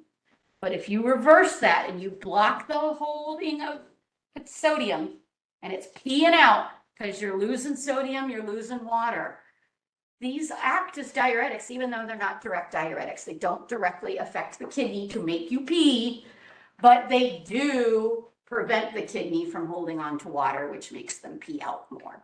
But the side effect of that is they hold on to potassium. So one of the things about ACEs and ARBs do it more, is that they hold on to potassium. So if your patient has a high risk of high potassium levels, they may move them off of the ACEs and the ARBs and move them to something else. But that's important for a patient in kidney failure later on. So we'll be maneuvering these meds throughout the rest of nursing school, because a patient in kidney failure that's holding on to potassium, we don't want them on an ARB. We don't want them on spironolactone as a diuretic, because they've already got problems with their potassium. So some of this stuff may not seem important now, but we'll bring it back later and say, hey, remember that ARBs are also cause hyperkalemia? And you're gonna be like, no, I don't remember that. And I'm gonna say, yeah, go look at your med cards. And this is where I say, make your med cards. I'm not testing you on direct vasodilators, but you may see them in clinical. This won't be on your test. Because you'll learn more about these when you do cardiac, MIs and stuff. These are direct vasodilators. They work on the alpha receptors of the blood vessels and just cause straight vasodilation. They're similar to calcium channel blockers. They just cause vessel vasodilation, no effects on the heart or the kidneys, just vessel vasodilation. I'm not going to test you on them because they're just extra meds, and I don't think you need to know them at this point. So take that off your radar. But if you, in case you see them, the statins, why do you think these are hypertension meds? These don't do anything to our blood vessel. So why are they hypertension meds? Because cholesterol narrows our blood vessels. So if we can cut down cholesterol, you might cut down hypertension, because cholesterol is causing our blood vessels to just get basically coated and narrower. Not because they're constricting or dilating, but just because they're coated in fat and they have less room. So if we can reduce the amount of coating on the inside of the vessel, we reduce some hypertension just from narrowing the vessel. So statins our last names are all statin. Anything statin is a lipid or cholesterol reducer. And they are our most common cholesterol reducers. So you will find patients on metoprolol. You will find patients on so they'll be on a beta blocker, a calcium channel blocker, a diuretic, and a statin. We're just hitting that hypertension from all its areas. Some patients do fine with one med. Some patients might need meds from every single category. They might need metoprolol, calcium channel blocker, ACE inhibitor, and a statin, because they have all these risk factors and we're just piling meds onto them. And it starts getting expensive and hard to keep track of. But the more meds they're on, the higher their blood pressure, or the harder to control their blood pressure was. But statins are there to keep it from clogging up. So my dad always says that he's on multiple blood pressure medications for his head. Really on like different versions and he just doesn't realize it, or would they have him on multiple? They're probably on multiple different classes. So now you can go home and get his list and see. Because honestly, that is one of our most important jobs, is checking what people are actually taking at home. Well, he's so confused about his stuff anyways. He was trying to tell me he was on blood thinners. My dad had a box of meds. And I'm like, which ones are you taking? And he's like, they don't know. They open bottles and take stuff. So your education to them is really the most important. Like, you're taking this so you don't clog your arteries. Okay? You're taking this one. I mean, so if they're on, they could be on a beta blocker, a calcium channel blocker, and an ACE inhibitor. That's just hitting it from all the sides. We're slowing down your heart, you're slowing down your sympathetic system, we're blocking your kidney system, and we're vasodilating you. Your blood pressure was so hard to control that we had to hit it on all three fronts. And then they're on a statin. So yeah, they are on multiple blood pressure meds, but they shouldn't be on 2 Lows. They shouldn't be on 2 Prills. They shouldn't be on 2 Tans, and they shouldn't be on 2 very nice drugs. They should be on one from each section. Does that make sense? So that's why it's like, yeah, you can be on multiple, but you can't be on multiple of the same class of drug. That's stupid. So, but yeah, these all have different actions on your blood pressure, and the harder it is to control, the more of these that get piled on. They could be on a diuretic and that's a blood pressure med. They could be on a diuretic and an ACE inhibitor and that's it. It could be any level of this depending on what the problem is. If your kidneys are retaining water, they'll block that. If your heart rate is just running too fast, they'll block that. If your blood vessels are just your diastolic's really, really high, calcium channel blockers block that. They just will take a look at everything. And our job is just to make sure they're not on too many or two meds of the same class. So that's why you're learning all these, because I don't want you to be surprised. This is my, again, you do what you need to do for your assignments, but a lot of people have told me when I introduced this in block 3 and 4 that they like this as a med card format. Take it or leave it. The reason that I like breaking these up, so basically if you make a med card, you could just make one for all the calcium channel blockers. That you have the purpose of the med as an antihypertensive. They're calcium channel blockers. You don't need to worry about doses for all of them. I'm not testing you on doses. But the side effects, I like breaking them up into what do you tell your patient about and what are you monitoring for?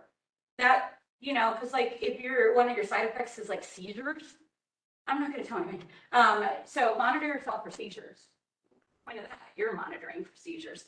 But when we're telling them to monitor themselves at home, this becomes important for them. Usually it's for you because you're monitoring them in the hospital, but if they're self-monitoring, then that becomes for them as well. That would become their education, is not only what are your side effects, what are you monitoring for? What are those worrisome things? Because if you can tell them what's worrisome, that's when they should call their doctor, okay? So if you tell your patient, you might have a drop in your blood pressure, that's expected. You might have a headache, you might have dizziness, you might have nausea, you might have facial flushing. That's just because they're causing dilation and that's gonna cause you to flush. But it's like, that's all fine.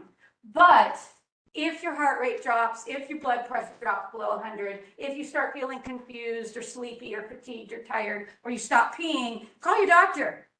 That's worrisome. And so that's where you're not doing, normally you're doing the monitoring for the worrisome side effects, but if they're going home, they have to self-monitor and that becomes education.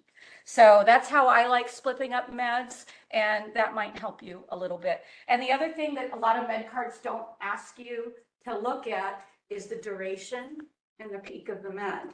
Because if you have an extended release med, I had a patient that, or a student that was on the floor. They'd given all the 9 o'clock meds, and they just given all the 9 o'clock meds. And at 3 o'clock, the patient was in a CRT with a blood pressure of 40. And so I was like, hey, you know, I don't know what happened, but let's go back through the chart and look. Well, they had given one of the 9 o'clock meds was metoprolol, 120 milligrams extended release. So that's one, it's a high dose of metoprolol. You'll get to know those as you look them up. But the metoprolol, the normal dose is like 25 to 50. So this is 120. This was a big dose of metoprolol, and it was extended release. The peak of that med was 6 hours. They gave it at 9. Guess what happened at 3? That's when we saw, because the PCT had taken the blood pressure at 7:30, but hadn't gotten around to entering it in the chart when they gave the meds at 8:30. And so I guess, and that's why they teach you, take your blood pressure before you give your blood pressure meds. You want to know where it is. The blood pressure that the PCT took at 7:30 was 106/60. But they didn't check the blood pressure or double check with the PCT or why the med was, basically we went back and did detective work. And we found out that they just gave the bunch of meds, and one of them was 120 metoprolol.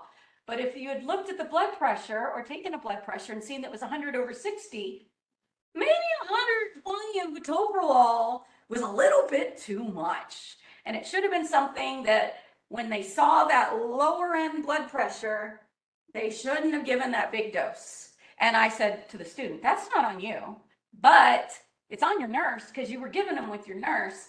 But you really need to understand the importance of taking that blood pressure first, because it was supposed to cue you into not giving that metoprolol. And when the med peaked at 6 hours, it was at its most potent. and the blood pressure was at its most low. And so the patient needed fluid, and they went to the ICU for a while until they wore off their effect of the beta blocker, because there is a antidote for beta blockers, but it was just, I felt terrible. But I was like, but this is a great learning experience. If you're on a blood pressure med, take your blood pressure before, and also know when the med is going to have its peak effect, because you should reassess during its peak effect, because that's when your symptoms are going to be the worst. Okay, that's when your side effects are the highest. And so I think it's really important for patients to know you're getting morphine. Its peak effect is going to be in an hour. So that's when you're going to look for decreased respiratory rate and decreased heart, and all that stuff is when it's at most potent. Meds increase in their ability, they get most potent, and then they start wearing off. And that peak time is really important. And so that's kind of one of those things that I really like having students just know in the back of their mind. Again, not for your test, but if you're making med cards and that's not on there, you might want to consider. And it's especially important when you start giving IV meds that work faster and quicker. We need to assess them faster and quicker. And so we reassess at the peak. And when you start learning your insulins, you'll find out that's when you need to retake your glucose, is at the peak of the med. So one of the things that we start looking at is that peak. We have not that much more time. We're back. Almost All right. at our time, it's 11:30. So I just really want to reemphasize the importance before we go through this. And again, heart failure is just going to be signs and symptoms and a few more meds. This is not everything about heart failure, because we do in-depth heart failure in Block 4. Mostly because heart failure comes in conjunction with multiple organ failure. And so the things you learn here, they don't really apply when we have multiple organ failure. But we will harness these meds. So let's talk about heart failure, and then I'll go back and do a little bit of a review before we leave. You might notice that the causes of heart failure, I'm putting these words saying chronic. There is a picture up here of all the different kinds of heart failure. I don't make you learn these. They are very big in your book. Your book loves them. But honestly, this is not a nursing diagnosis. We don't diagnose what's wrong with your heart. We just diagnose your heart's not working right. Like, we know how to take a look at it and see the symptoms. But we don't go in and decide whether your heart's hypertrophic, dilated, restricted. We don't do that. That's what echoes are for. We don't do that. The doctor does all that. So all we have to know is recognizing when something's not right. I'm not going to have you spend time on hypertrophic, dilated, restrictive, all the different kinds of cardiac or heart failure, because heart failure is heart failure is heart failure. It all has the same symptoms. I don't care what I might do, but that's how they pick what's going on, is they looked at what happened to cause your heart to get this way. Some hearts get super strong and musculature, which means they can't hold enough blood. Some hearts get weak and floppy and they can't eject enough blood. There's all different kinds of failure. But what we are focusing on is basically heart failure itself. They're called systolic, diastolic failure. They're called restrictive, hypertrophic, dilated, all these different names. Let them go. Just let them go. Let those fly away. You're focused on the fact the patient's in heart failure. They have heart failure on their MAR or heart failure on their admission diagnosis, and we are mostly concerned about if they are compensating, meaning, okay, you have heart failure, but everything's chill, or you're decompensating, meaning you're having worsening symptoms. So we are symptom-based, and I don't feel that you really need to read and understand all the different kinds of heart failure. It's failure. We will go into the kinds and more detail in Block 4. So let that go for now. Don't read that part. Don't get overwhelmed by it. Don't try to make it make sense. If you really want to and you want to come talk to me, I will help you understand it, but you don't need it. We're just needing these symptoms. So the causes of it are anything that makes the heart work harder. That would be hypertension. Hypertension makes the aorta tight, and it makes the heart have to work harder to pump blood out of it. Sclerosis makes the aorta tight and constricted, makes the heart work harder. Valve problems cause the heart dysfunction, and so you will have cardiac failure if you let valve disorders go on too long, but we're not learning valves today. COPD causes problems because it increases the pressure in the lungs. Bless you. We'll back up. And then, of course, MIs cause problems too, because that's actually damaged your heart muscle. So let's talk about the symptoms, which should not matter. This is my old drawing. It's kind of the same as the big blood flow thing. But you can see I basically have the right heart. The lung is just latent with an alveoli at the top, but we have the right heart, that the venous system over there has the liver in it. And the left heart goes out to the aortic system. That's what I was trying to draw. And then I made it better and bigger in the front of your thing. So you can just pull that slide and maybe keep it as you re-listen or as you go through. But that blood flow map will help you make sense of these symptoms. So I drew a big X through the right heart because something happened somewhere that caused the right heart to have damage or restriction. So let's consider this again, like if you could pull, if I just don't have the ability to have the two screens, maybe actually, no, I'm not even going to try to put up one thing on one screen. I'll mess that up. But I am referring to this picture, this blood flow picture. That's what I tried to recreate in small at the top. But this is probably the map we want to look at. So let's just look at this big map and look at this big map. And you're going to come up with the signs and symptoms, and then we're going to match them to the slide. Put a big X on the right heart in your mind. Put a big X on the right heart. There is an obstruction, an accident, whatever happened to your right heart's down. Where's the backup going to go? Through the liver to the venous system, okay? If you are on a highway where you're looking at a 6-mile backup, what are you going to do? Are you going to sit in it or are you going to get off? You're going to get off the highway, which is exactly what the blood does when it's stuck in here. And so the first symptoms of right heart failure are going to be hepatosplenomegaly, which means that your liver and your spleen and your gut get fluid bound. They do swollen. Well, that makes sense because that's the backup. Okay? That's that 6 lanes of highway full of blood and cars that can't go anywhere. Stasis, and it makes these organs swell. Everything behind it's like, I don't want to go into that. I'm not getting in that nonsense, so it's going to get off. So the backup is now down here. Where do you think fluid, and this is starting to get high pressure in there, right? That liver's getting kind of high pressure, getting clogged up, and where is everything going to escape out of the system? If you're going to get off the highway, where, if you were a blood cell or water, seeing this backup, where are you going to get off the highway? You're going to get off the highway at any of these veins in your GI system. We got a lot of veins in our GI system. So they start backing up and you start getting some edema in there, but you also get edema in your lower extremities and your arms. We're trying to return to the heart, but there's pressure in the central area. So the fluid's like, you know what, we'll wait till the traffic dies down and we'll just hang out here in the arms and the legs. And it gives you edema. So if we go over to the picture, let's go all the way back. I should just jump. Let's look at the symptoms of right heart failure. So picture that picture in your head. Look at the venous backup in the body. Well, we have edema because the arms and the legs, the venous system's not real powerful. It's trying to get back into the central body. But there's a huge amount of backup, so it's like we're going to chill here. And it does. It chills as pitting edema in your peripheral because it's too high pressure to get back into central circulation. So your first expected cues of having a backup from your right heart are low levels of pitting edema and a swollen liver and spleen. That's the first signs of backup.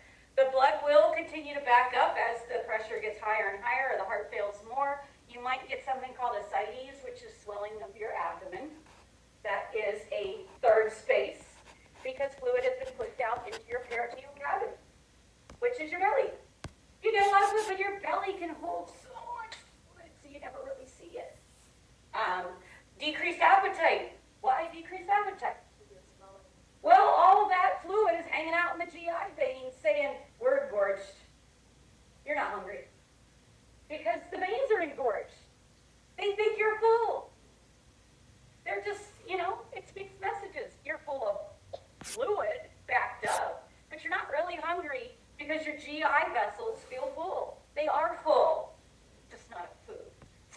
don't get much of an appetite because the fluid is into your GI system. And can someone stay in the existing expected category for? Well, it gets really bad. It depends on how bad the heart is. It really depends.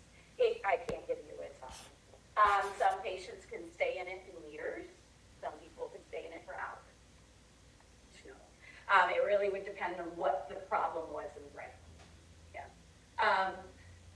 And I will show you one of the big things that cause right heart problems. But shortness of breath with exertion. Why would you have shortness of breath with exertion? Let's go back to so we're going to talk about shortness of breath with exertion, dry lung sounds, and tachycardia. Let's go back and look at my picture again. Okay. Why would you get shortness of breath with exertion? All the blood's here. All the blood's hanging out there. What's getting past the accident? Not a whole heck of a lot. Just like when you got a 6-lane accident, you got 6 lanes backed up, what's ahead of the accident? Free flowing 3 cars, like the 1 lane that got through is just ripping by now. They're great.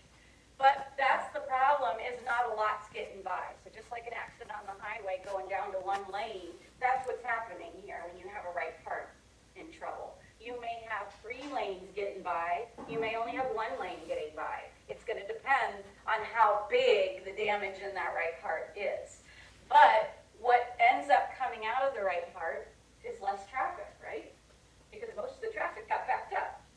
So what's getting past is much slower than you would expect. So what's getting out of the right heart is going through the lungs and getting oxygenated like gangbusters. They're going 85. It's like, yeah, we're taking all the oxygen, we're going. But it just isn't enough for the whole body because everything got backed up on the other side. So it's just like trying to go around the 202 and, you're trying to head into Deer Valley and you're stuck in Glendale. You can't get to Scottsdale or Deer Valley or the North Phoenix because you can't get around that curve. And that's the problem, is that, the traffic looks great on the 202 for the rest of for the 101 going all the way around the city. It looks great because the backup's over here. But it's not enough to supply the body. And so they get short of breath with exertion because not an efficient amount of blood flow is getting oxygenated and getting out to the body. So that's why we see what we see with right heart failure. You see shortness of breath with exertion. Why do you think we get tachycardia? Trying to fill that 1 lane of traffic. It's like, keep going, keep going, keep going. You guys, okay, you got through, but you got a big job when you get through. You got through, but you got to go supply oxygen to the whole rest of the city. But now there's only like 10 of you. Sorry, good luck. And it's trying to pump faster and harder to get that little bit of traffic through. I'm hoping this makes some kind of sense to you. But the thing is that people ask me all the time, they're like, I don't understand these symptoms. Why this? And I'm like, you got to understand how the beltway works. But anyway, so we see shortness of breath with exertion, dry lung sounds. Why? What does that mean? It's not wet. It's clear as a bell. Yes. That's all the time. It's all the time because there's a constant backup. Something's bad with the right heart. This backup is constant. It's not like you can clean the construction up and get the thing moving again. This is just a permanent outage. Kind of like we just took out 3 lanes of a 6-lane highway. It's just going to be like that for the rest of your life. You're going to move out of town because it sucks to live there. And that's really what we're seeing, is we're seeing this backup, and they constantly will not have enough blood flow out to their body. So when you put any exertion on it, they're going to get short of breath because they don't have enough oxygen circulating around. But they don't have any problems with their lung sounds. Air's moving in and out fine, and what's getting through is oxygenating beautifully. No change. So here's someone who's like, I can't catch breath. I can't catch a breath. And you listen to their lung sounds, and you're like, you sound great. There's no wheezing, there's no crackles, there's nothing. Your chest x-ray is clear as a bell. I don't know why you're short of breath. Maybe there's something wrong with it. So that is something that we look at: shortness of breath, dry lung sounds, tachycardia. There is every single problem with the heart causing tachycardia because basically those baroreceptors are not receiving the fact that what we're putting out in the aorta is less, they don't understand why. They're like, dude, you're not putting out enough blood flow. And the heart can't say, well, it's because it's all backed up in the liver. What do you want me to do? The baroreceptors say, you're not working hard enough. You need to go harder. And the heart's like, okay. And it's still trying, but it can't fix itself. So sometimes this stuff gets dysfunctional, and that's where we have to step in. Tachycardia is just the heart being told, you're not working hard enough, maybe you should go harder. And it does. And that's just unfortunate. Poor little heart, it's just too stupid to know how to save itself. I love you, but you're stupid. So anyway, you get this backed up. This is expected, and we have to get to the root of what caused the right heart failure to try to fix it at all. What happens is things get worse if this heart starts decompensating. So this is what we would call compensated heart failure. We expect this, but everything's moving through. You're oxygenating just fine. Only when you kind of do vigorous activity are you getting short of breath. What on to vigorous activity? You're on cardiac arrest. Just chill. And that's where some of these patients with heart failure aren't able to do a lot because they get short of breath. And with right heart failure, the difference is the lungs are clear. And the backup is on the venous side, which causes peripheral edema. So peripheral edema, dry lungs, right heart. Let's look at the left heart. And then worsening, let's just say this backup gets worse and worse and worse. Maybe you go out and have a salty meal and hold on to a lot of fluid. Well, you already had problems with blood flow and we just added more traffic. Or you give them IV fluids. You're just adding more traffic to the traffic jam. It's not helping them any because you're not adding more fluid getting past the heart. You're just wearing the heart out by adding more traffic to the situation. So if there's more traffic gets into the system, then you have a worsening backup. It's not that the heart gets worse, it's that we added more fluid. So when they get overloaded, they start getting worse because the heart can't do any better. And so worsening fluid backup or increasing fluid on a heart failure patient makes them start decompensating or looking worse. And what decompensating looks like is if it's just the right heart, they will have jugular venous distension. That means that the jugular vein going back down into the heart from the head starts getting swelling because it can't even get into the heart. So you normally don't see, the only way you see jugular veins is on a bodybuilder who's flexing like this. No one should see their jugular veins poking out, especially if you're upright. So what you do to assess jugular venous distension is when your patient is upright in bed or sitting up in a chair, if you can see their jugular vein poking out, that's a sign that things aren't draining into the heart real well. And it's a worsening cue because we're not backing up now in the extremity, we're backing up on the actual return to the heart, like from the head. Like there is backup everywhere. If we have this jugular venous distension, we probably also have worsening edema. So we usually say 1, 2 plus edema, we're willing to tolerate that. That's compensated, that's expected, we're not worried about it. But an increase in your weight gain or an increase in your peripheral edema is a sign that you're getting too much fluid for your heart to deal with. So that's a worsening cue of heart failure. And it's just venous backup. Worsening decrease in oxygenation, anytime your patient is short of breath at rest, which means when they're sitting in the chair or in the bed, and you're like, how are you doing today? I'm okay. They're not even doing anything except talking, and they don't have enough oxygen to talk. That's a worsening cue. Like, I don't want you to be, if your patient is talking like this, when they're not doing anything, if they get up and do anything, they're going to flat out pass out because they don't have enough oxygen to even just sit still and speak. That is never expected. That's always bad. Shortness of breath at rest is a terrible sign, and that is something that we probably would need to tell a patient, like, you need to go see the doctor, like, now. Because if they're living like that, they're really bad off. Shortness of breath is bad. And then when it starts affecting our oxygenation, that our oxygenation starts getting poor, your pulse ox starts to drop, your oxygen level in your blood starts to drop. That's just because all your fluid is now trapped in the venous side of the body and is not useful to you. And so you become more and more hypoxic. And then when you're not putting out enough blood flow, your kidneys start to die off. And so worsening would be your kidneys starting to not work.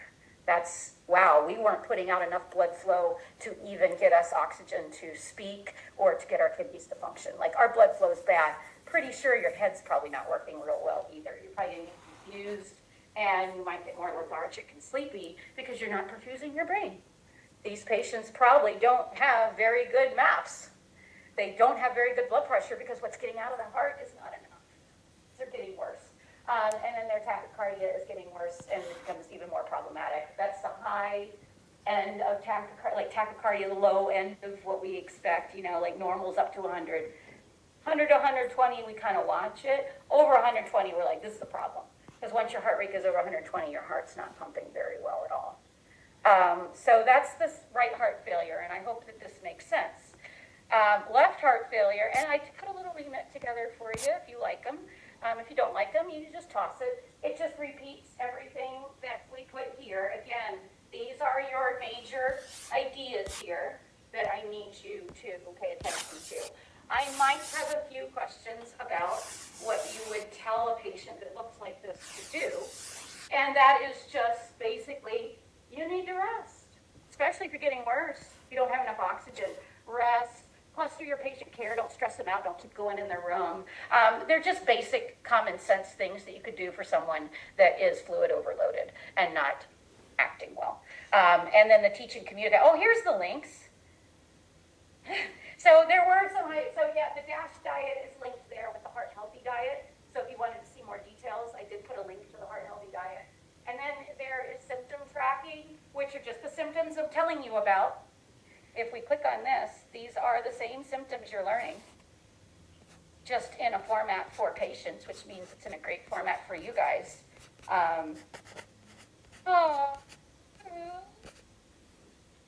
Dude, I'm going to have to find it now. I'll relink it.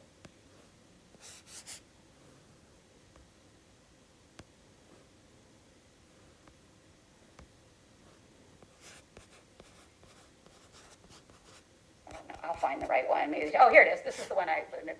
So this is basically, they're telling you the same things. This is no new worsening shortness of breath. Yeah, well, we don't want you short of breath. We know you're going to be short of breath with exertion, but we don't want you short of breath at rest. You're all normal. Everything looks good.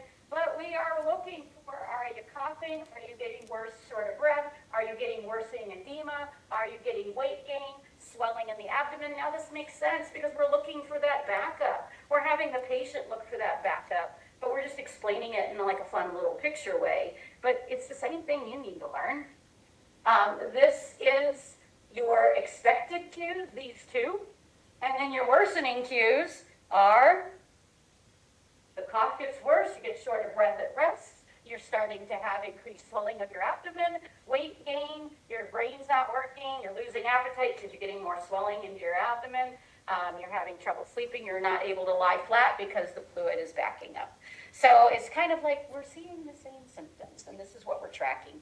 So if you need it in plain English, we can find the symptom tracker for you. But that's really what the patient's supposed to be watching themselves, the way you're supposed to be watching them. And left-sided failure, let's take a look at our grid. Go back to our picture. I need to put the picture right in front of these. Left heart. Let's put our obstruction now on the left heart. There's no bad, the right heart's doing great, free flowing all the way through, left heart's bad. So, you have an obstruction in your left heart, what's downstream from the left heart? The lungs. Bing, there's your symptom. Where is you going to have backup to the lungs? What's that going to look like? You're going to start coughing more. Is your cough going to be wet or dry? Wet. It's going to be juicy because if your fluid is backing up into your lungs are a nice low pressure space. And those capillaries are leaky. They're designed to diffuse oxygen and CO2, but guess what can get across? Water. And those capillaries are tight and full of fluid backup. You're getting off the highway. You're getting off the highway in the alveoli. And you're hanging out in the alveoli. And that's not where your fluid is supposed to be. And so now your lungs are like, we didn't ask for you to get off here. We're not prepared to deal with all this traffic. But all that fluid now starts leaking into your alveoli, which means it can be expelled out through your cough because your air comes in and out to your alveoli. Normally there's no fluid in your lungs because fluid isn't supposed to go across into your lungs. But when the pressure is real high in the lungs, fluid will go into your lung space. And so now they start coughing and it sounds wet and juicy because they're moving fluid around in their lungs. And they will also start coughing up wetter and wetter secretions. So they start coughing, and it starts looking watery because it's water coming out of their blood vessels into their lung space that they're then coughing out. And if the pressure is real high in those lung capillaries here, if the pressure is real high, not only water is coming across, but you might get a few red blood cells coming across. And then that makes it streaked and pink and frothy and bubbly. That's air in water that's coming out of your things. That is basically, they are coughing out what's in their lungs, which is water. Water shouldn't be in the lungs. That is backup from the left heart. And so if the fluid will back up, most of your symptoms are going to be lung-related symptoms from the left heart. So let's go look at our list. Back to the list. All right, lung fluid backup, wet lung sound, crackles in bases. Did they tell you when to listen for crackles? Did we talk about that last week? Crackles. Listen for crackles. Where? Crackles are the sound of air bubbling through fluid. So, where do you think, if I have fluid in my lungs, where would you hear it best? In the bottom, because fluid drops. So if you're sitting up in the chair or sitting up in the bed, fluid's going to drop to the bottoms of the lungs. You're going to hear it best in the back, at the bottoms. And when will you hear a crackle? When they inhale and fill up their lungs with air, that's when you hear the bubbling. So they will go. And at the very end, as they take a deep breath, you hear. It sounds like little, if you put your fingers next to your ear and rub it, it's kind of what crackles sound like. They're like, crackle, it's like Rice Krispies in the bowl. If you pour milk into Rice Krispies, it sounds just like that. Because you're moving air out of the Rice Krispies from the milk. And that's what we're doing. You're hearing air bubbling through fluid. And so you want to listen at the very back bottom. At the end of inhalation, that's when you're going to hear crackles. They are amazingly hard to hear. So we miss early signs because crackles in the bases are hard to hear. But they will have a wet cough, and they will actually have things. And then there's this orthopnea.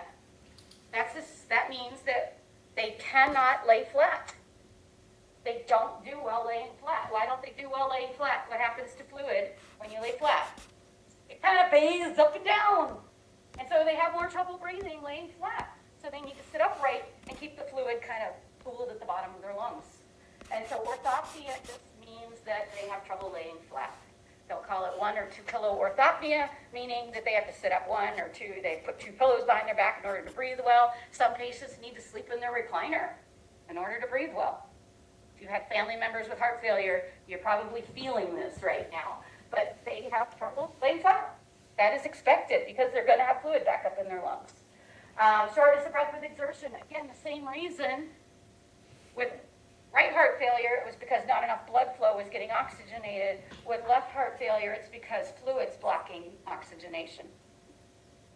I'm not going to talk about block 2 right now. We also have hypoxia because there's fluid in your lungs, renal failure because there just isn't that much blood getting oxygen. Blood is getting into the lungs, but it can't get out of the lungs and get to the body because the left heart went bad. So it's stuck in the lungs, just like the right heart failure, it's stuck in the liver, and it can't get to the body. Same way, it's stuck in the lungs here, getting out through your cough, but it's not doing you any good getting around circulating your body. And so you have the same symptoms. And that's where I'm like, guys, if you're trying to study right versus left heart failure off a list, it doesn't make sense. But the only difference is your lung sounds, and that you have edema with right heart failure, and you don't have peripheral edema with left heart failure. The fluid backup's all into the lungs. So then, can you have both? Right and left heart failure? Yeah, you sure can. Right heart failure generally will turn into left heart failure because over a period of not putting out enough and the heart being asked to work harder, it will get tired out. And after left heart failure, eventually stuff will back up through the right heart, damage the right heart, and damage. And so patients that have right or left heart failure, untreated for long amounts of time, will end up with symptoms of right and left heart failure. And if you have a massive MI that damages your right heart and your left heart, you can have signs of right and left heart failure, which is that which a lot of people do have, which means they have the edema and the wet lungs. If they have that peripheral edema and hepatosplenomegaly and wet lungs, both sides of their heart are bad. So you can already gauge the sickness of your patient just by their symptoms. If they just have one side of the heart, you really will only see differences in their lung sounds and their edema. If they have both sides bad, you'll see the edema and the wet lungs. So I'm hoping that makes sense. Again, there's nothing different on here other than the different symptoms. The meds, DIG is the one med they want me to teach you. We don't even use DIG that much anymore. ACE inhibitors are the #1 for heart failure. But this is a med that works just on the heart. It is a natural med. It comes from the foxglove plant. It's digitalis. It's found in nature. They've been using it since Aztec times to help the heart work better. It makes the heart squeeze better. The reason it helps the heart squeeze better is it makes the muscles contract stronger. And it just, it slows down cardiac conduction, makes the heart pump a little bit stronger with each beat, and it slows the heart rate down. So one of the things we do want to watch with DIG is it's a great med. It doesn't really have a lot of side effects, but it gets toxic very easily. And they have to be measured, their DIG levels, very frequently. And so what I want you to know about DIG are the signs of DIG toxicity. This will come back in 4. I will probably not test you too much, probably maybe one question on DIG toxicity. We'll do more in block 4. But the first sign, which most patients miss, nausea and vomiting. Because I told you, hey, that's not specific for anything. It just means you're toxic. Well, you're toxic on DIG. But they have nausea, vomiting, and so it feels like they have the flu. And so a patient on DIG, when they get flu-like symptoms, should call their doctor right away, because it's also a sign of DIG toxicity. So a patient on DIG, if they have flu-like symptoms, they should call their doctor to get a DIG level done. The other thing they'll have is vision disturbances. They might see halos around lights. They might have double vision. But a patient that is telling you, I don't feel well, I've been kind of nauseous and throwing up for the past 2-3 days, and I'm dizzy and I'm seeing halos around lights, call your doctor. That's what DIG toxicity looks like. And so any patient on DIG needs to be aware that nausea, vomiting, and vision changes are the #1 sign of DIG toxicity. It could be the flu, but it could be DIG toxicity. They need to call their doctor. So those are the 2 things I really want you to pay attention to. The other thing is that it does slow down your heart rate, and we need to hold it if your heart rate gets too slow. Just like metoprolol. Metoprolol slows down your heart rate. We need to hold it if your heart's too slow. Digoxin does the same thing. And the other thing, oh my God, just know that when you're talking about DIG, we have to watch our potassium. Hypo or hyperkalemia on a DIG patient is dangerous. Just know potassium and DIG, they go together. The NCLEX tests that. And that when your patient is on digoxin, they should be having potassium levels and DIG levels pretty regularly. And if they have signs of toxicity, they need to be seen to get a DIG level and a potassium level, because we need to adjust those levels to get that DIG toxicity under control. Because DIG toxicity will cause your heart to slow down and it will lose all of its good effects. So DIG, I think the most important thing are the first 2 signs and the fact that it's potassium. You don't need to memorize which ones cause which. Just know that potassium and DIG, we worry about the heart. Potassium and DIG, and especially the 2 together. They're a very high risk of DIG toxicity. They wanted me to talk about potassium here as well. None of the other supplements, I'm not sure why. So I said, well, this really doesn't affect you guys right now because you're not giving IV potassium until block 3. But just that potassium is, again, very important to our heart, so we do have to watch our heart as we give it. So no matter how you give potassium, we probably should be checking the heart as well, because if you're giving potassium, we're affecting the heart. Especially if your patient's on DIG because they're in heart failure and they have potassium problems. This is a big thing. Not only is our heart going to be affected, but now we might be DIG toxic too. So it just becomes doubly important with the heart. Potassium is very, very important to the heart.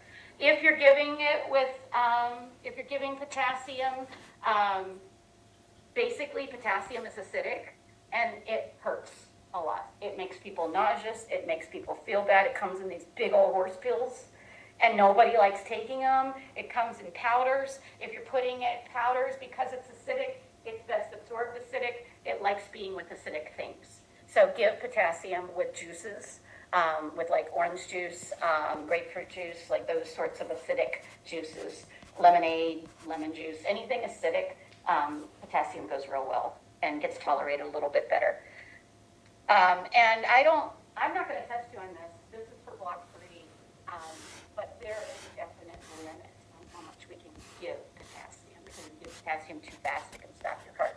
So cardiac and potassium go together.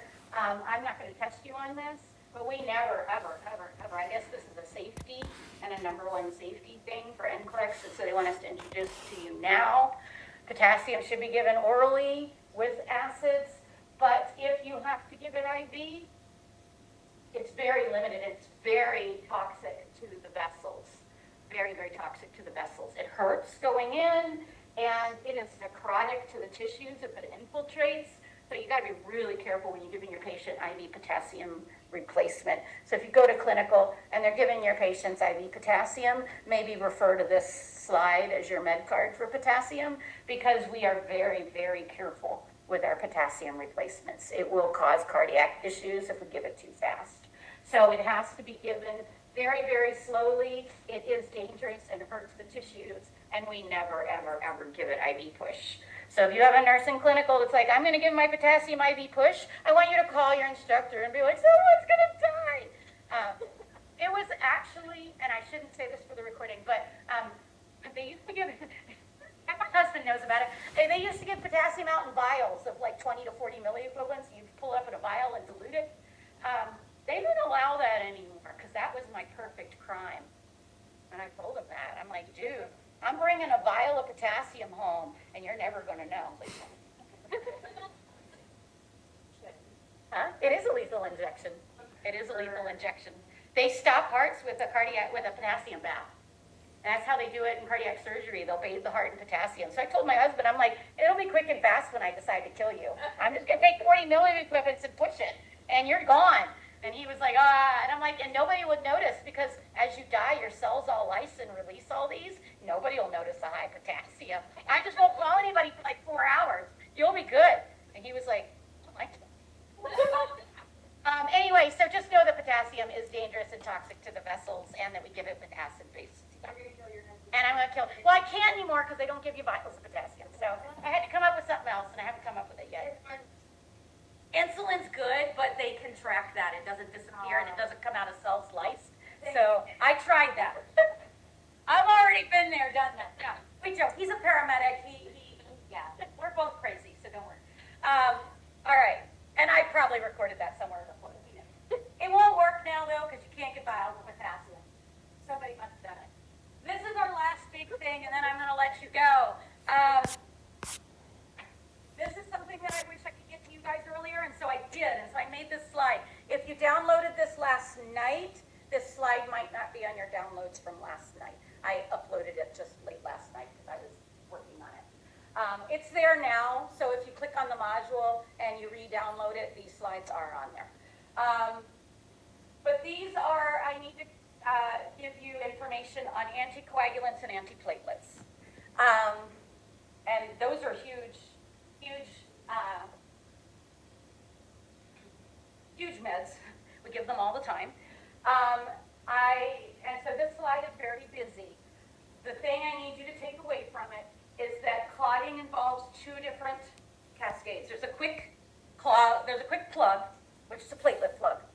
Everyone, when you have an injury to your vessel, or an injury to your skin, or an injury anywhere, the first thing that responds is platelets. Platelets get sticky and plug up holes. It's like putting a finger in the dam. So platelets respond quickly, and they get activated by damaged tissue signals. And platelets become sticky. They turn into little octopi. They're called platelets because they look like smooth plates as they run around in your bloodstream. But if they're activated, they turn into these sticky little guys. Here, this comic is really cute. No, I don't want to do that. I just want to go to the internet. There's the internet.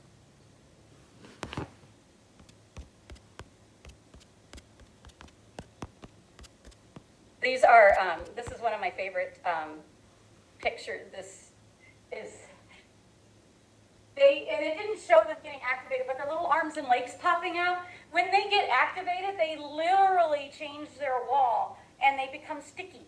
They stick out, like they turn into like little pufferfish when platelets are activated, and they basically stick together for each other. So platelets, their only job is to hang out as little discs, and then when the signal gets set, they're like, ah, and then they stick together. And I just think platelet party is like the funniest thing ever. And so really that's what platelets do. And so one of the things, if we have someone who's at risk for clotting, is that we will give them something that prevents platelets from sticking together.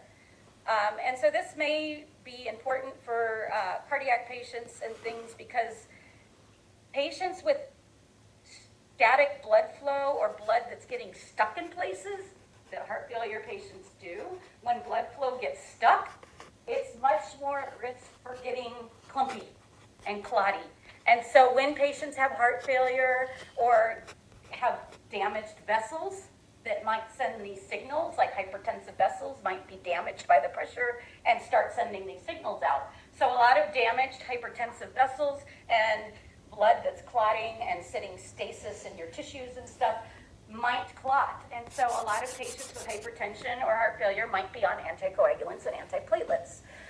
The other thing that I'm going to teach you is anticoagulants are completely different than antiplatelets. Antiplatelets work to keep platelets from sticking their arms and legs out.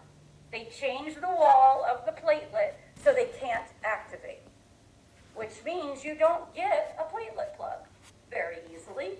And so that first line of plugging up a hole is gone. The second line of defense takes a couple of seconds to work. Platelets work immediately. They activate and clot up right away. The clotting cascade, we're going to go slightly back to pharmacology, or to anatomy and physiology, but I'm not going to make you memorize it. You don't need it. Nobody knows it. You don't need it. What you need to know is that the anticoagulants work in the clotting cascade. Antiplatelets are separate, work just with platelets, okay? Anticoagulants actually slow down your clotting cascade. The clotting cascade takes about 10 to 30 seconds to create a real clot. So if you scratch your skin and you start bleeding and you put a Band-Aid on it, within 30 seconds you've created a clot. Hopefully you've created a platelet plug so you didn't have to hold pressure for 30 seconds to get it to stop. But usually, if you have a small injury, the platelet will plug it up and it'll stop bleeding pretty quickly. But if it doesn't, if it's bigger and the platelets can't plug it up right away, you may have to hold pressure on your injury for about 30 seconds to get an actual stopping of bleeding. And that's because your clotting cascade takes some time to do all this mess to make the actual final thing, which is a collection of platelets, and then this mesh that then closes up the hole. So if you scratch your skin, then if you decide, oh, it's still bleeding, it's still bleeding, it's still bleeding, if you hold pressure on anything for about 30 seconds, it should slow down or stop, because that's how long your clotting cascades take to work. There are two different clotting cascades, and the thing to take away from it is that heparin and enoxaparin work on one cascade, and warfarin works on the other. Those are our three most common anticoagulants, are heparin, enoxaparin, and warfarin. You will see them all the time. We use them for, they're dose dependent. The higher the dose, the slower the clotting cascade gets. And so the thing, I have all the teaching in the next slide. Enoxaparin is a low dose heparin. It works in the same place. It stops this right here or slows this down. So it takes longer than 24 to 33 seconds to make a clot from that side of the cascade. Yes? So at our hospital, the coagulation side, we do a lot of testing. The low molecular weight heparin is not tested often. That's just like. It's because it is it's called low molecular weight heparin. So it is a heparin. It still has the RINs at the end. They're the same class, but enoxaparin does not work as strongly as heparin. Enoxaparin at full dose is the same as low dose heparin. Okay, so basically heparin has a low dose all the way to a continuous IV dose. And the higher the dose and the stronger the concentration, the longer we prolong the clotting.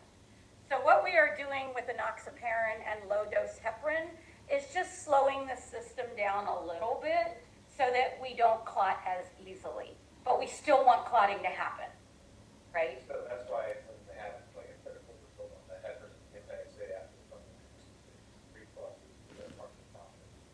So yeah, exactly. And that is a point that I'm not going to test you on, but this cascade, the intrinsic cascade, is measured by the PTT. This cascade, the extrinsic cascade, is measured by the prothrombin time. So PT, and then the INR is a ratio that I had to look it up. It's something that basically takes into account all the different things and makes a standardized, that the PT of the patient, I don't remember, I looked it up last night and I guess I was too tired. It's just a normal, that any country can report out, or any lab can report out this INR ratio, which should be around 1, that your PT lab, your lab machines should read the PT the same as this standard. And the World Health Organization decides what the standardized number is. And then labs will match their results to that World Health Organization number. But this is the number that they generally will use. We will look at PT, they're reported out together. PT is a time in seconds. The INR is just a ratio of how that lab results matches up with the World Health Organization number. I don't know the history behind it. But they will report both together, PT, INR, and we do look at that. And the only and that's why I would love for you to know, if the anticoagulant is warfarin, watch your PT, INR.